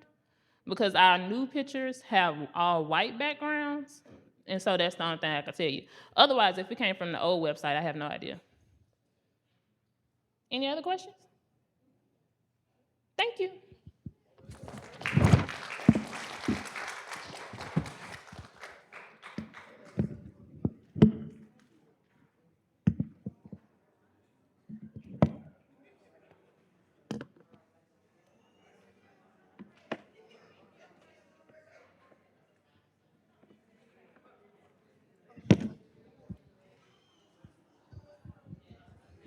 Okay, so before the staff leaves, I did want to make one note. If you are, in terms of some of the questions that Ms. Moore had about if you want changes made to the website with respect to the various units that are represented and departments that are represented on the website, or if your department or unit is not on the website and you feel that you should be on the website, please contact me, email me with your request for being added to the website. As she mentioned, Rachel Carrier on the main campus, I know I'm probably mispronouncing her last name, but on the main campus is working with us to get our website as user-friendly as possible. One of the points made earlier today by Dr. Young, as well as by Vice Chancellor Vance, is that once the review team, off-site review team gets our compliance certification document, they won't be seeing us and talking to us. They will have the report in front of them, but the only way they can actually get any information about us outside of that document is probably through our website. And as we know, in 2019, one of the first things people do when they're trying to find out things about you is go online and do some research about you. And we want them to be able to find up-to-date, accurate, detailed information about us on our website. So please make sure that within your various units and departments that you visit the website, check out the information that's there about your department and unit, and if anything needs to be changed, updated, revised, etc., please contact me via email as soon as possible, and I will put you in contact with Ms. Carrier, as soon as possible, and she is daily making changes. I know that this week she's been very busy with banner and things of that nature, but she is working diligently on making changes. And I know whenever I contact her and ask her to change something, I see it pretty quickly. So she's pretty efficient about getting that stuff done. Okay, so again, please, staff, before you leave, complete your surveys and return them. There's a folder on this table that says surveys. There's a folder over here that says surveys. And also, please make sure, if you have not done so, sign the sign-in sheet that says staff.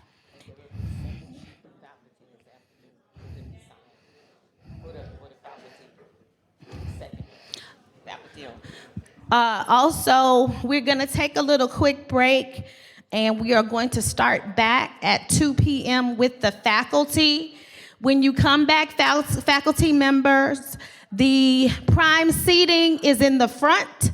So we ask if you are sitting in the back of the room, once the staff members leave, that you please come to the prime seating. That's the only place where we have happy hour is in the front.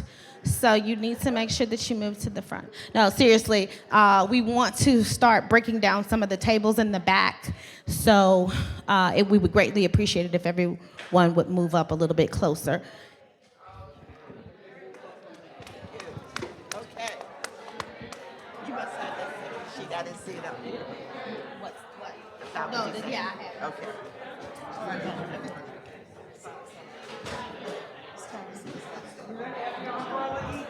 I didn't know. You're a special girl.